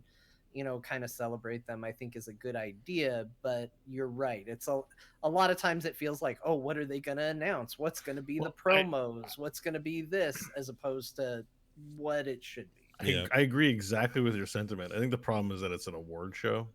Mm-hmm. Like, if there's some way to celebrate it and not do awards, that would be the way to go. Mm-hmm. Just because a lot of stuff got overlooked. Outer Wilds is a great game that won no awards. It's just like, what? Like, I just think gaming's too broad to give award to a best game. Like, it's silly. Mm-hmm. So I think that's kind of bad. And the other thing that's bad is all the, here's this weirdo game developer who's pretty awkward, and he's going to talk to you about some game called 9 to 5 that nobody wants to listen. There's a lot of that. Mm-hmm. And it's like, this isn't it should be a celebration of games that John is talking about. I just don't think it needs to be an award. I don't know what that looks like necessarily, but if there's some way to do it and not, I don't know, have Green Day playing. Yeah. Well, the Green Day thing, wasn't that all to promote Beat Saber and them putting out a bunch of music for Beat Saber? But also Jeff, had a big speech that I think was pretty genuine about it being his favorite band and him wanting it there. And it's just like, I like Green Day. They're cool.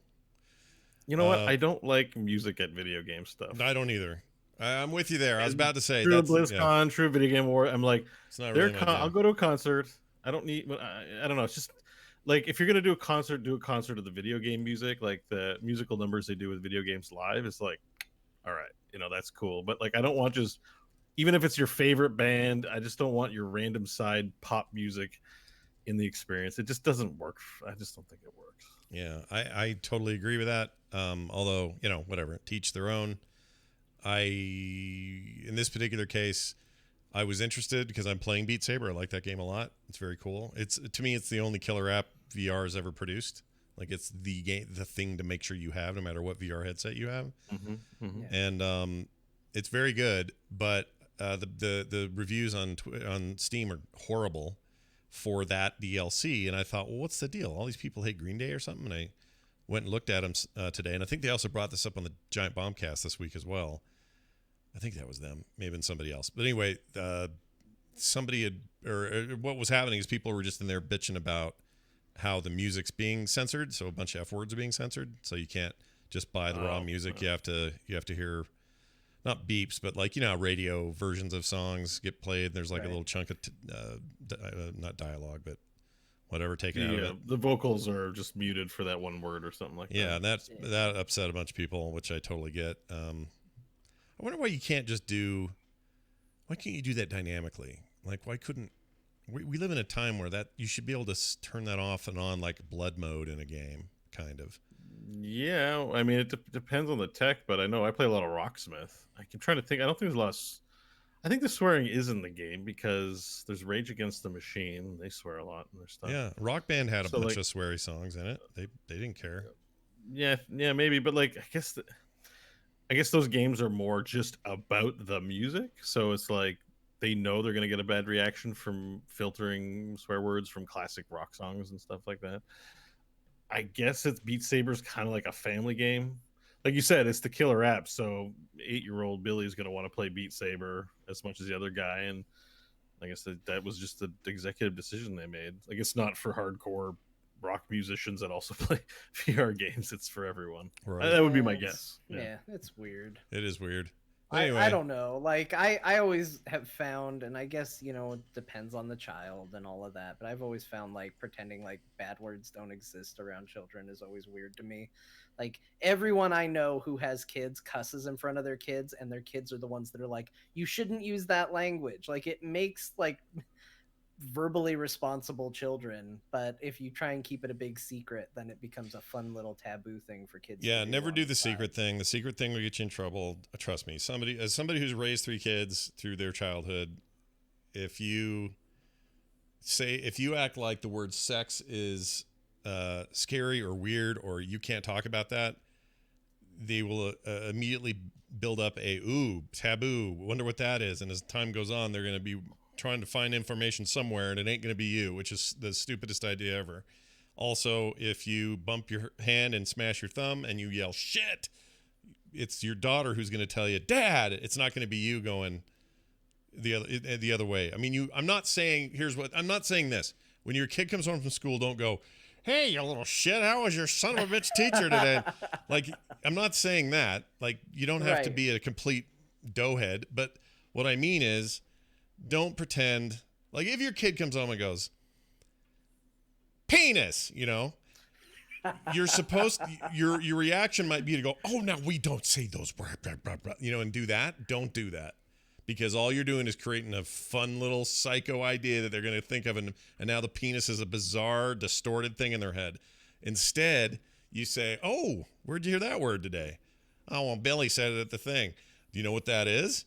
No. Well, do you want to know? Yeah. All right. Well, let's sit down. I know you're only 7, but you may as well hear this. All right. You know that little doodle you got? Like, you start to have the conversation and it's good. Don't demonize stuff, because you're going to pay for it as a parent. I'm telling you, I know this from experience. Don't do it. We tried very hard not to, but in a few cases where that sort of thing would happen, you immediately went, oh, great. I said they can't. Why can't it? So if he wants to watch RoboCop, why can't he? Now he's going to wonder why can't he. He'll just find some friend's house to watch RoboCop. So you may as well watch RoboCop with him. Sit down with him, watch RoboCop, and have him go, ugh, and go, yeah, I know, right? This is why I was worried if you're going to go to your friend's house. This is going to be pretty freaky. Aren't you glad we're doing it here? Ha, ha, ha. Love you, Dad. Good night. Like, you can build a good relationship around navigating these things. I don't even know why I'm telling everyone this stuff, but it's the truth. It's because Green Day and the makers of Beat Saber need to take a... That's right. That's how we got here. Green Day, Beat Saber. So it wasn't anything to do with them not liking Green Day or the BGAs. It's just the censorship. They don't like the censorship, yeah. I didn't pay $12 to have beeps. $12? Jesus, the cost of the album.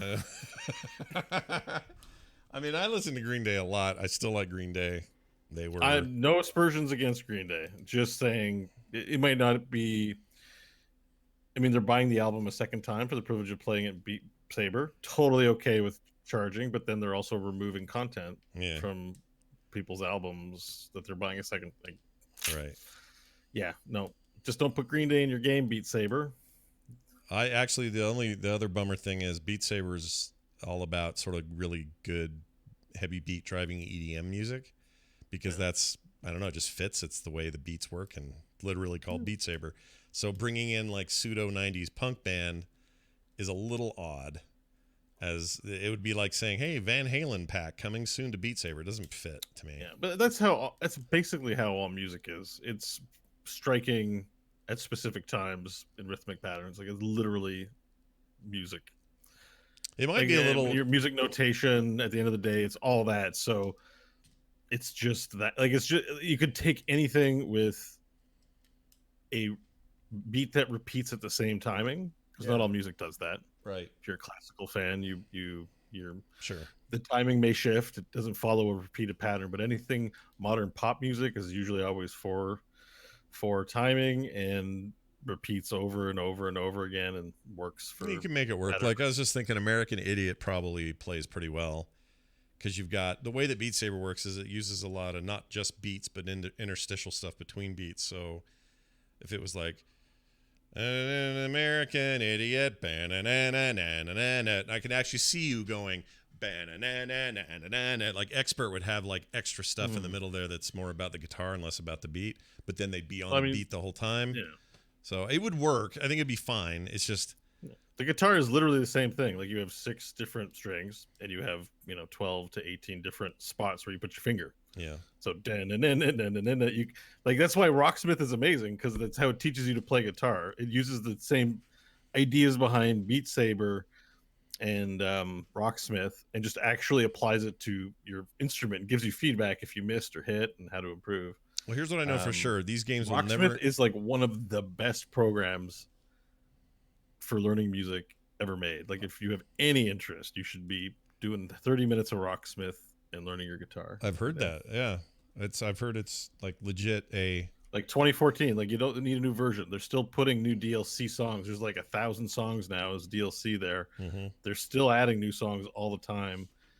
It doesn't really get talked about. Even the Reddit forum is pretty quiet, but it is an amazing program. Look at you. That's impassioned. I will shill for Rocksmith. Yeah. Wow. There's no better that makes it fun, but also you listen to cool music and play along with the songs. I wish I had Rocksmith when I started learning to play guitar. It's incredible. Here's the song that will never be on Beat Saber. 9 Inch Nails Hurt.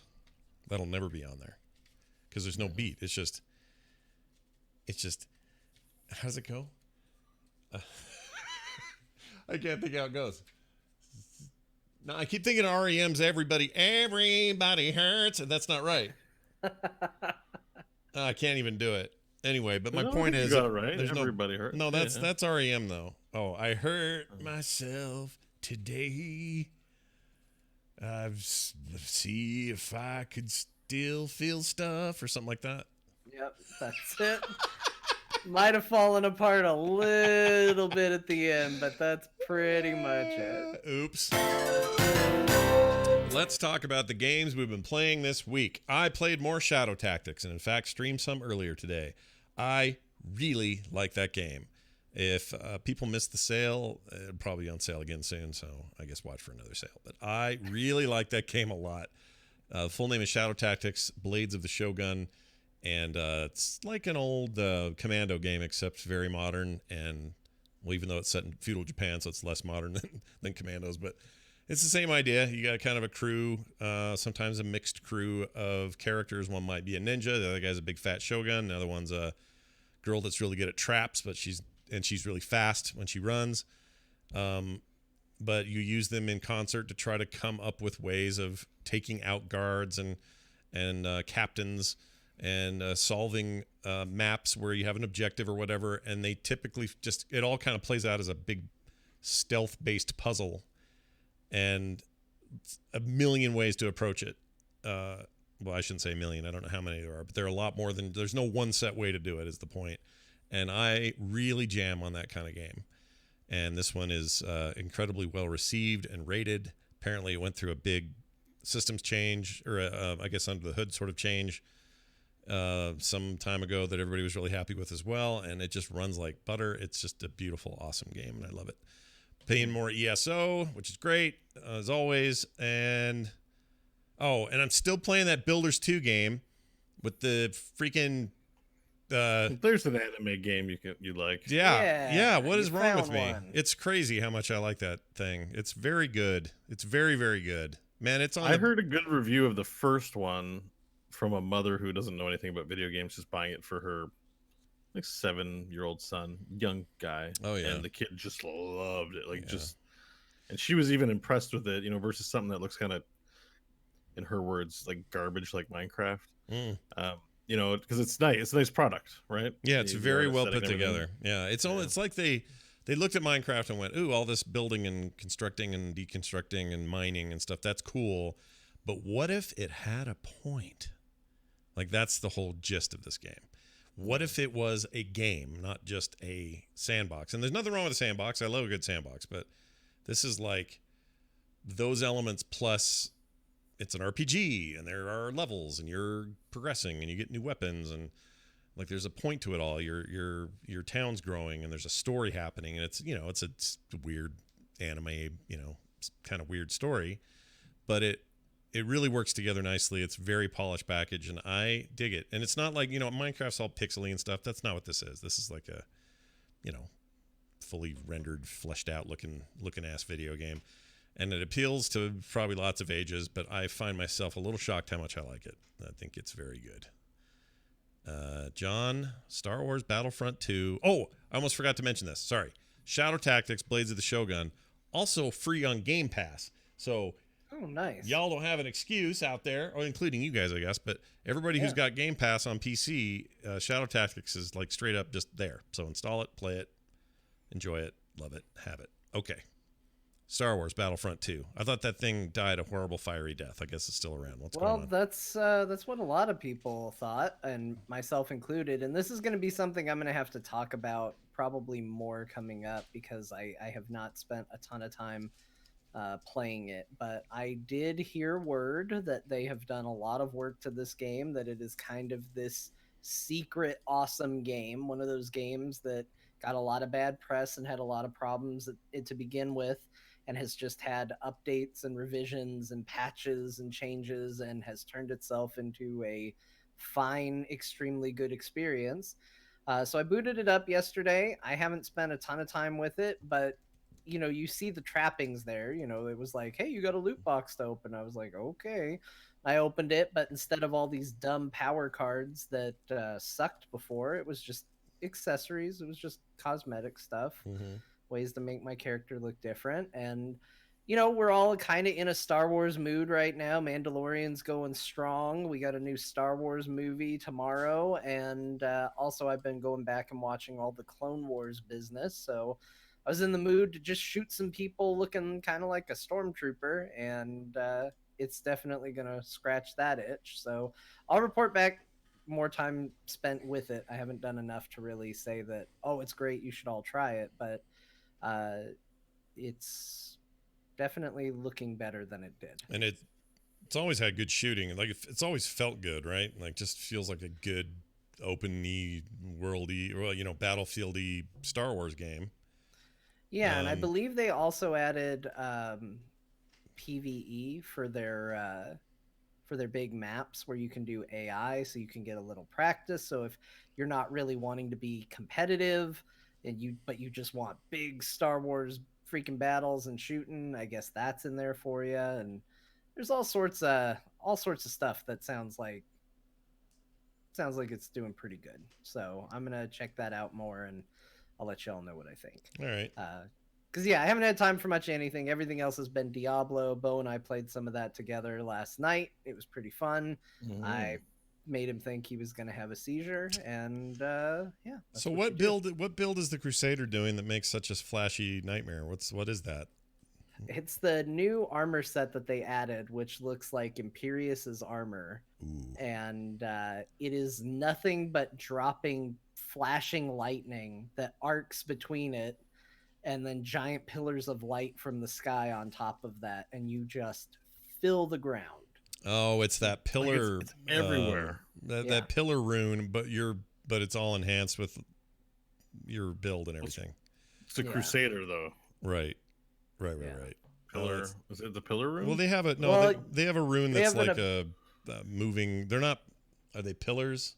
Yeah, they're beams of light. That's of light. A part of it. Yeah, so I summon 3 beams of light, but then there's also, I think the ability is called Fist of the Heavens, which just sends out like a big explosion in one spot. Mm-hmm.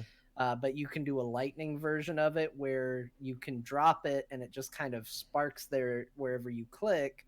And then if you click another place near it and it's close enough, a beam of lightning arcs between the 2 spots. But you just spam it nonstop. Yeah, it's like you're playing a Crusader full of armor. You can mount a horse, but it's a lightning wizard. Like, you're just like, like, you're not using your weapons or armor at all. You're just shooting lightning down, and it was like, I was pretty tired. I think if I wasn't as tired, I would have been a little okay. But it was making it hard for me to look at the screen. There's because my stuff's happening sort of in the middle around my monk, killing dudes, but his was just everywhere. Yeah. And it's white. It was flashing like white. Yeah, that's especially hard if you're tired. And I'm like, it just made me tired and have to not stop playing. There are probably people that would incite a seizure in had they seen it. It just made you tired. It's really bad. Yeah, really bad. They could have put a new warning in front of Diablo 3. The Crusader build of season 17 could cause seizures. Go outside. Yeah, because like the Barbarian build, he just spins around everywhere. Yeah. But there's no like flashing lights. Like it's just the Crusader. Even the Wizard is fine. Yeah. That damn Crusader build, it's horror. It's toxic. Rusty Nails 102 says it's called Fire from Heaven. Is that rune? That your base or that some of that's based on. I'm sure it's. Okay. I'm sure what John's doing other things to make it crazy, but like who knows? I think there was a Thorns build too. As a Crusader, it turns out you don't actually use a lot of your weapons and armor. Right. You just use Well, I guess affixes. Thorns is kind of armory, but didn't it clear the whole screen? Like you could increase the range or something ridiculous. Yeah, I don't know what was up with it. It doesn't feel the same. I went back and I tried Thorns again, and it was not the fun thing I remember, which was it used to be back early on when we were playing. You just walk into a room and enemies would just go, and they'd run at you and they would just explode in a bloody mess before they even got to you. It just blow up all over the place. Because you had thorns. Yeah, you were thorny. Felt good. Mm-hmm. Yeah. That's what happens when you're thorny. I used to get. But I get time thorny went all the by, time. I got older and less thorny, I guess. So. You get thorny before you have kids. Trying to freak Nick out. Nick's not reacting. It was all for Nick's. Try to get Nick. Oh, hi, bud. How you doing over there? Okay, he's not. What's he playing tonight? I don't know. Nick, what are you playing? What are you playing tonight? Probably COD. That'd be Modern Warfare, the newest, the Call of Duty Modern Warfare that's out. I thought it was the old game from my childhood where I'd go catch a fish and just play with it for a while. My God. COD Catcher 2020. That sounds like a great game I'd play. I like fishing games. You know, and I say that knowing that I've said many times how much I hate fishing in World of Warcraft, but I kind of like it in other games. Is that weird? That's a little weird. It's not a game in WoW. You just watch a thing and you click it every now and then. It's kinda, like kind of hate it. It's like a visual novel, but without the story. You got to make up your own. I like that idea. But is actual fishing games a little bit more involved in terms of wind and cast? Yeah, sure. Direction, like big bass fishing. Is that the? Yeah, I like that kind of stuff. Although I actually kind of like, even though it's not that different, the fishing in Elder Scrolls Online feels just more interactive. I don't know. I can't explain why that is, but also you have to use the right kind of bait for the right river or the right lake, that kind of stuff. Do you have a first game where you fell in love with the fishing in it? Because I remember what mine was, but I'm curious if either of you. Maybe the first time it ever clicked for me where I went, oh, I kind of like this fishing was Torchlight. Torchlight had kind of a fun mini fishing game in it. I didn't mind it, I remember. I don't think it's great by any stretch, but it was okay. I've never liked fishing, but I did invest a lot of time trying to get that stupid achievement in Dalaran for the gold coins. Do you ever get it? Did you ever get the achievement? I don't remember. Oh, no. I know I got all the copper ones and all the silver ones, and I might be a couple away. You know that. Oh, you better resub. Yeah, get in there. You gotta get that done. Get that done. I mean, when were achievements added in Cataclysm? Yeah, no, in Lich King. Lich King. It was Wrath. Yeah. Yeah. I think my first one was Breath of Fire 2, back on the SNES. Oh my gosh, I didn't know that had fishing. Yeah, it was a weird, important part of the game. It was a good way to get XP and gold early in for the farming of that. And I spent so much time doing it, and it's been ages since I've played that game, and just talking about it, I've got the music from the fishing stuck in my head from the amount of times that it looped playing while I was trying to get things. Because I think it was one of those things where you could also catch a treasure chest, which could have anything in it, so it was a nice way to get really geared up early in the game. Lots of Breath of Fire 2 fishing. Wow.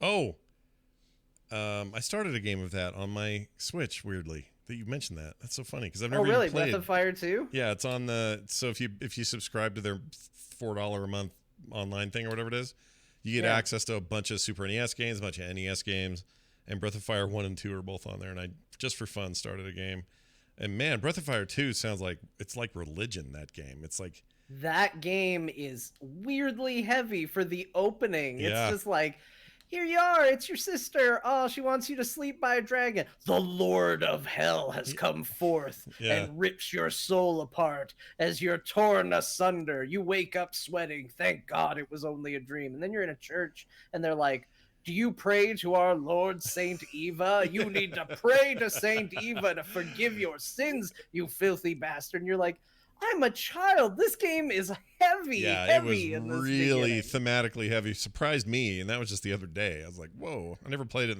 back in the day, but I just thought, "What the crap is this game?" I screen capped it even and like shared it with some people. But then I was remiss in the game, but I actually first enjoyed fishing in. It's actually the GameCube version of Animal Crossing. I think was my favorite. Now that I think about it. Oh, yeah. Yeah, I love Animal Crossing. I Makes cannot sense. wait.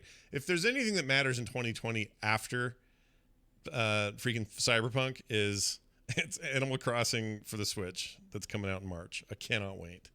I can't wait. People love Animal Crossing. I love it. It's good. You get puns when you catch a fish in that game. I'm not one of them. No. Bo, you played some Heroes as well. How are things in there? Yeah, I dipped my toe back into the old Heroes of the Storm. Yeah. And I had a good time. It's still the same game. I mean, there's been some updates to. There's like a mutator going on right now where these little purple dots give you XP. Collect. I don't know. I thought that was permanent. The XP gathering thing. No. So what they're experimenting with was the very thing that I pitched in my proposal to the Heroes team. Oh, which is kind of nice, but that it actually made it. But it's like seasonal mutators that they're experimenting game wide, so in ranked and everywhere else. So you know how in Diablo there's a seasonal buff right now, and it's going to change the next season. Yeah, that's happening in Heroes. What they've initially done this go around is very mild. They've kind of testing a new way with XP. Just there's last hitting. You get the full XP credit if you last hit the minion. Still team XP, but if you don't last hit it, it poops out a little XP globe that'll disappear after a while. So you still get some XP, but not all the XP. So you have to pick up the XP things, or you can be forced out from doing it if the enemy, is threatening and you don't get the XP. And it didn't feel super impactful, but it is casual. And I was playing quick match, like it's a casual game. So, at least in that perspective, it really just felt like a lot was riding on, good team fights. And so I thought there was a Okay, so correct me on this. I was talking to Garrett about it. Garrett says the way that those XP bubbles work, a lot like health bubbles do. Yes. You have to go out and get your XP after your kill. So if you kill a bunch of minions, the XP is dropped in a physical form now, and you got to go get it, which has made it hard for mages to get their XP because they're just so squishy and they get murdered. Oh, that could be. I didn't play any mages. I played, Bruiser. Like I played Illidan, Genji, Karazim. Like I'm in there. I'm getting my. I didn't have any problems in that regard. Maybe I'll notice it more if I play a mage. But that's just a temporary buff, or is that a permanent addition to the game though? It's a seasonal update, as far as I thought it was. That's why they implemented the last hit element, because that was actually a recent patch. Was originally you had to go pick it up no matter what. In this last patch, they made it to where if you're the one who kills the minion, you're guaranteed to get that. So that was designed to help the mages out in the back line. Yeah, see, it's called Nexus Anomaly. Nexus Anomaly. Experience globes. Nexus Nuclear Anomalies are seasonal gameplay changes that directly affect all game modes. These events will last the entire season, allowing us time to receive feedback. Depending on the evaluation, some of them may become permanent, others may just be limited time. Oh my god, I can't speak anymore. The first Nexus Anomaly, is this experience globe thing. So, I mean, we could see things like monkeys raining from the sky next season, or this is surprised to me because I thought this was just a straight up. This was in the game and was not going anywhere. No, it's a temporary this season mutator for. If it's popular, they could keep it. Yeah, they did say they could keep him, I guess, but where like the idea behind Brawl was, hey, we'll change Brawl and experiment with things and keep things. I don't know what they're doing with Brawls right now. If that's even a design philosophy, It sounds like they're more experimenting with changing the actual game season to season. Yeah. So I don't know what future Nexus anomalies could look like. It's interesting to think about what they could do. Like there could be a season where mages do double damage. I don't know. Or healers heal twice as much. Mhm. Or everyone gets self cleanse. There's a lot of options, I think, for interesting changes to the game. And since it's not a game that's focused on a TV show, as they sort of pointed out in their write-up of Kira, they can kind of do crazier things because they're not balancing for an esports scene anymore. Sure. So, yeah. Interesting. But Yeah. it's been fun. I mean, I feel like this change is pretty unnoticeable. Like if you logged in and didn't know this was a change and played, it'd feel like every other game of Heroes, in my opinion. Except there's the XP globes are on the ground. I just don't find them super impactful. Sure. But I had a good time. It's fun playing Illidan. That makes me happy to hear. Well, now this. Just a quick note that if you like this show, there's a way to support it. Just go to patreon.com/core show. Patreon.com/core show. I almost left the show part off. Why? Because you'll get a bunch of really great benefits, both physical and digital rewards. You want your own letter in the mail from John, a Dear Martha letter. Ooh, it's the only way you can get it. Go check it out. That's how this show is brought to you. And we love everybody who's already doing it. So please keep doing it because we love you all. All right? Now this. That's a good question. Time for an email. We got two of them, actually. One's very short. This came to us at frogpants.com/core. Just click on the contact link, and you will send us your messages. Here's one from Jordan, who says, "Hey, guys, with all the crazy stuff that happened this year, things like the Battle of the Storefronts, or possibly the turning point of VR, or the start of streaming games, or anything else, what do you think 2019 will be remembered for?" Jordan. I mean, other than 9 playthroughs of Resident Evil 2 remake by John. Yeah, I think this was the year for the death of loot boxes, right? Oh, I didn't think of that. Yeah, that's a good That's one. a big one. Yep. That's probably what I would cast my vote as. Yeah, that's a good one.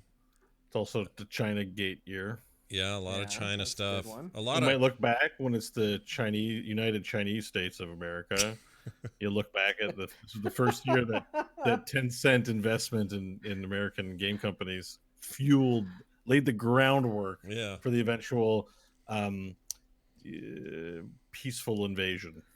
Bo was like the most put together bunker guy that ever lived. Like he's full on bunker guy, but he's just not quite fully committed to the bit yet. Right. But you'll get the quotes from him either way. Yeah, there's no actual bunker. He doesn't really think he needs one, but he'll say the quotes that bunker people say. Look, when we're the United Chinese States of America. You just said it sounds like something my certain brother-in-law of mine would say. But he's probably got a real bunker and all the guns. Anyway, I'll be happy. I'll be playing, League of Legends very happily in Chinese Canada. Yeah, and it'll be great. I love that the Chinese Canada name is just Chinese Canada. Just like the United Chinese States of America, USCA or SA. I love that. Anyway, maybe it'll be something different. I do like the whole loot box thing, and I also like I don't necessarily like any of this, but the China thing is a bit of a turning point, or at least a moment. I think it will be remembered for. I think it'll be remembered as a very strong Switch year. I think the Switch enjoyed an incredible amount of success this year, and seems to not really be slowing. But I think there was like a peak Switch thing going on this year.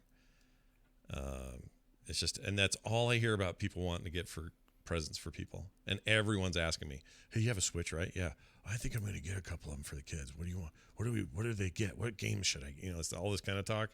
Feels like they're just kind of hitting their stride with that. Despite they're at their peak robustness too, with the number of game offerings they have and stuff for people that are Switch curious. Yeah, and I keep telling people, buy maybe a retail game or two, but then spend some time in that shop. There's so many good indie games on that platform that you can get in a lot of places. But if you're getting a Switch and you're looking for great portable games, the eShop's just full of stuff. Like just get Dead Cells, get freaking a lot of the stuff is things I've had on PC before it ever came to Switch, but it doesn't matter. It's just like a great indie space right now. It's very good.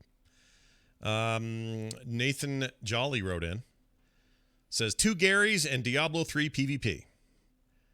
To start, I'd like to say the story of Top and Bottom Gary, plus the other camping adventures, was the highlight of the show for me. Thankfully, it did not stop there, and the rest of the show is great. However, it keeps getting brought up that PvP was never added to Diablo 3. It was, in fact, added, and is still playable in the game today. Create a game, go to Act 1 Town, and go to the left of the followers. There's a dude there named Kirk the Brawler, or something like that, he says. Talk to him, and you can teleport to PvP arenas or areas. Basically a small map for FFA PvP up to 4 players. If I remember rightly, they added it in while everyone was waiting for Reaper of Souls to drop. I think people messed around for a bit, but never talked to the Brawler Man again. I certainly hadn't thought about it until you guys kept bringing up Diablo 3 PvP. Interesting thing to check out if you're really bored or really curious. Keep churning out the great episodes. Norb is his nickname, Nathan. Well, Norb, you're right. It is there. It is the most underused, hidden, talk to Kirk kind of feature ever, but it's there. I did it once. I got smoked in 2 seconds flat, and I went, okay. See, this is how I feel about most RPG PvP. WoW PvP is kind of the same for me. There's fun to be had. Don't get me wrong. I certainly have had my share of fun in there, but at a certain point, I'm just like, what am I doing? I'm a wizard. I'm dead. I'm dead. Now I'm alive. Now I'm dead. Like, I don't know why I would go in there and mess around very much, but whatever. It is what it is. But the main point is, like, it was never what they originally really talked that up in like 2007 when they announced the game. And in the end, it was just kind of a little whimper toward that expansion. But he's right. I totally forgot it was in there. Boom. It's not. John, play that tonight. Get in there with your lightning lord and rain down hell on people. See how that goes for you. I'm just wondering if there's a very small scene of committed Diablo 3 PvPers, on a Discord somewhere. Probably. I'm sure there I'm just trying to find if there was a PvP focused subreddit, and there isn't, as far as I could tell. Yeah. So, because oftentimes games have that little niche corner of these, couple hundred that do this sort of activity in a lesser known game. I could see that being a thing in Diablo 3. But let's see. Diablo 3, let's say PvP Discord. All right. I'm just going to see. There might be. Just Diablo 3 hate is so ingrained that there's probably Diablo 2 PvP Discord or group, but not a Diablo 3 one. Oh, there's tons of them. Wow. Diablo 3? Yeah. Oh, there's tons of fan Discords. Some are big. Okay, well, apparently that's not I mean, Diablo's a big game. All the vocal haters or whatever that there might be, it's impossible to deny it's here's the other thing. I was going to try a little more. I was just like feeling the itch a little bit to get into Path of Exile again. And every time I go over there, I'm like, man, those reviews are so positive. I need to read a few of these. And then I realized every review I read, and I probably read 12 to 15 or something, they were all thumbs up positive, but every review was just ripping on Diablo. They weren't talking about the good things or the, why Path is a great game. None of them. In fact, they weren't even doing good comparisons. It was just rip on Diablo. I'm playing Path of Exile. That was the review. This is my big problem with it too, and I don't know if it was the same thing that got you to look at it, but I loaded up Steam, and there was some preview for whatever event or thing is going on there, and I was like, oh, what's this game? And I clicked it because it just looked intriguing, and I saw overwhelmingly positive reviews, and I was like, oh, what is this? And then it's like, you already own it. And I was like, I own this game? What is it? And then I saw Path of Exile, and then I immediately went, ugh, yuck. And I clicked away, and I kind of thought about it and had this outside of immediate reaction and was like, it's a game that's probably pretty solid. Mm-hmm. It's a genre I like. There's no reason I should be going, ugh, yuck, to seeing Path of Exile. And that's 100% a reaction born from just how people talk about it, because I have almost never heard anybody talk about Path of Exile in a positive way without putting Diablo down. Yeah. Well, here, Like, let me it's do like that. Those two sentences are always together, it seems. Yeah, let me do that. Path of Exile was a good game. It really is. Okay. Yeah, it is a good game. It is. That's nice It to is. hear. It's a good action RPG. Yeah. It may be a little too more in depth for some people's tastes, Yeah. No, it's but dude. it is a very competent, well developed, functional program that offers a lot of good service to its players, and it's not without its imperfections. It has a lot of interesting game modes that are unique and different. Like I like Delve a lot. And having played it between 5 years, like taking 5 years off and coming back, they've added a ton of stuff. So it's a good game.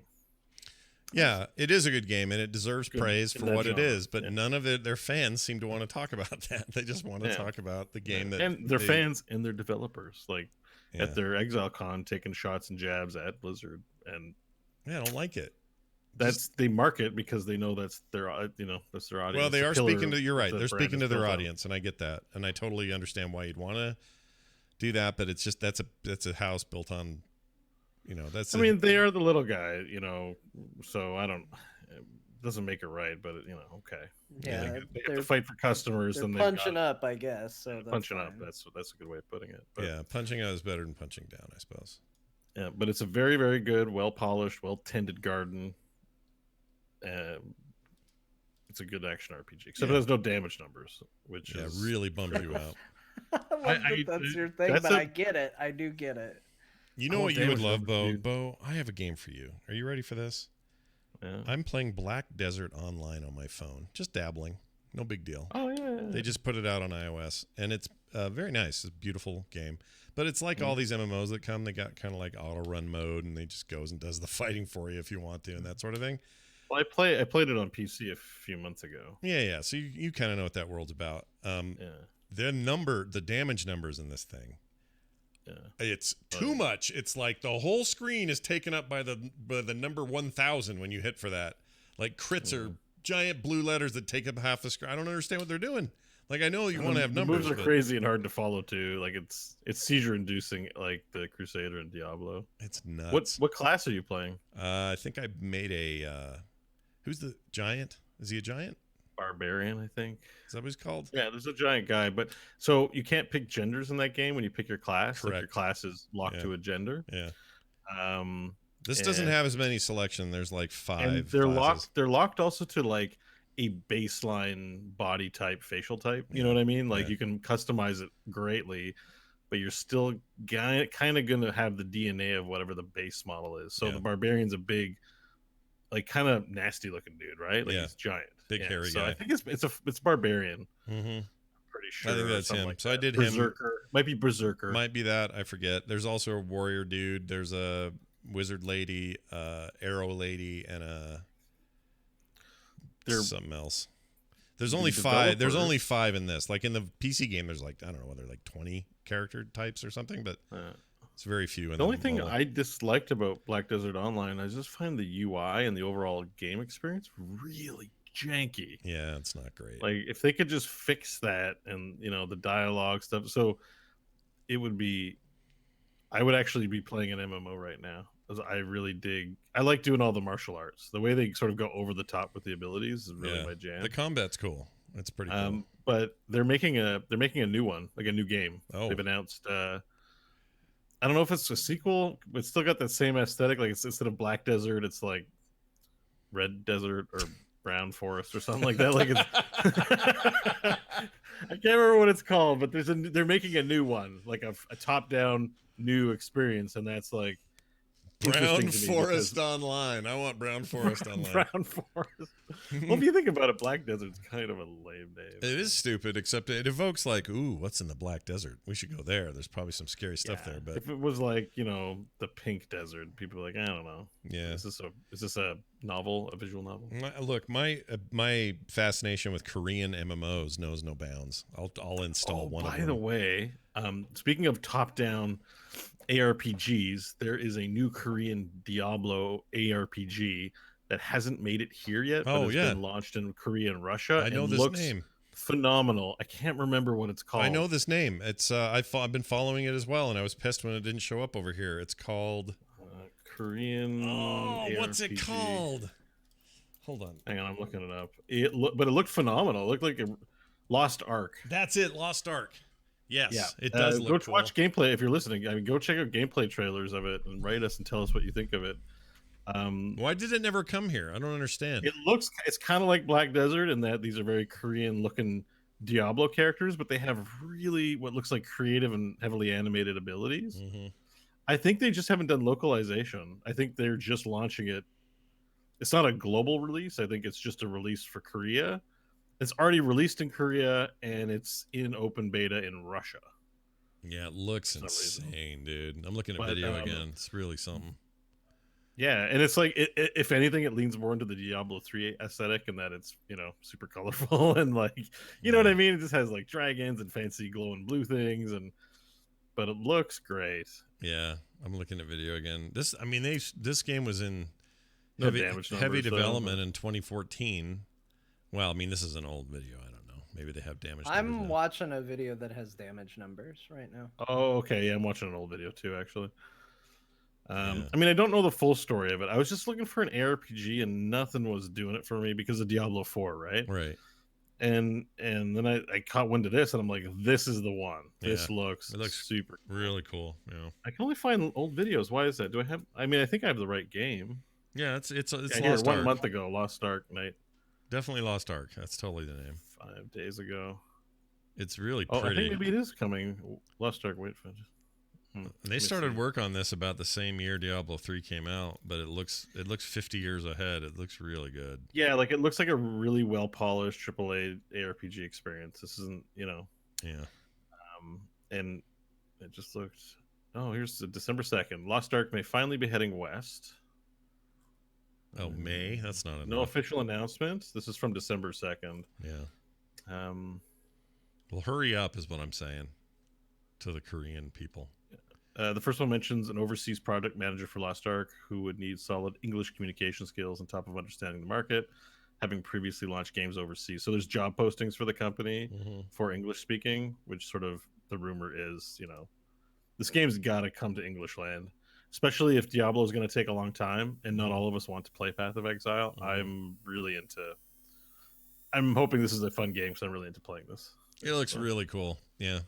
We'll see if it ever happens. Somebody call Korea, get this going, will you? Get this happening.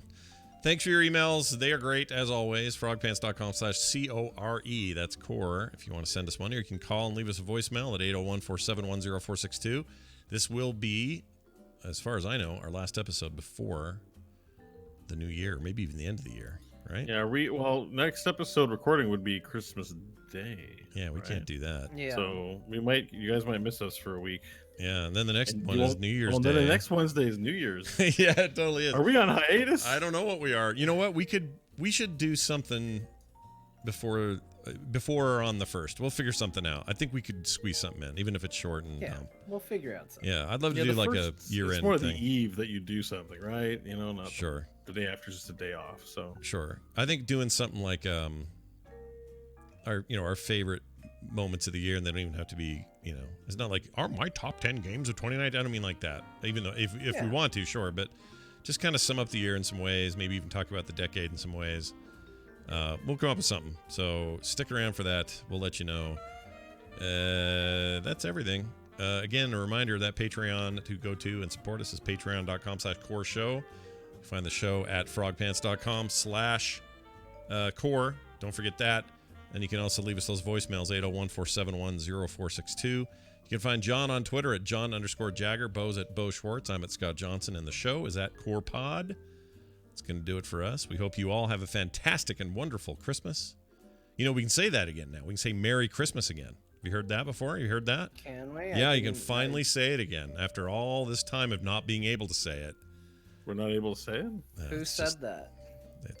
Who said we couldn't? It's a nobody. Not a single soul ever said you couldn't say it. Well, no, War on Christmas is a thing, I know. It's horseshit from top to bottom. I've been saying Merry Christmas every minute of my life, even in July when everyone's mad.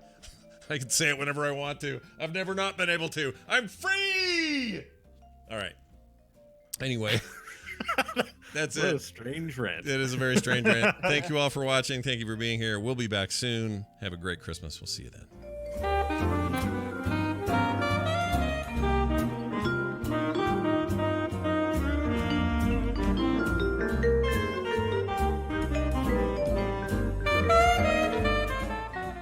This show is part of the Frog Pants Network. Frog Pants Network. Get more shows like this at frogpants.com. Wesker.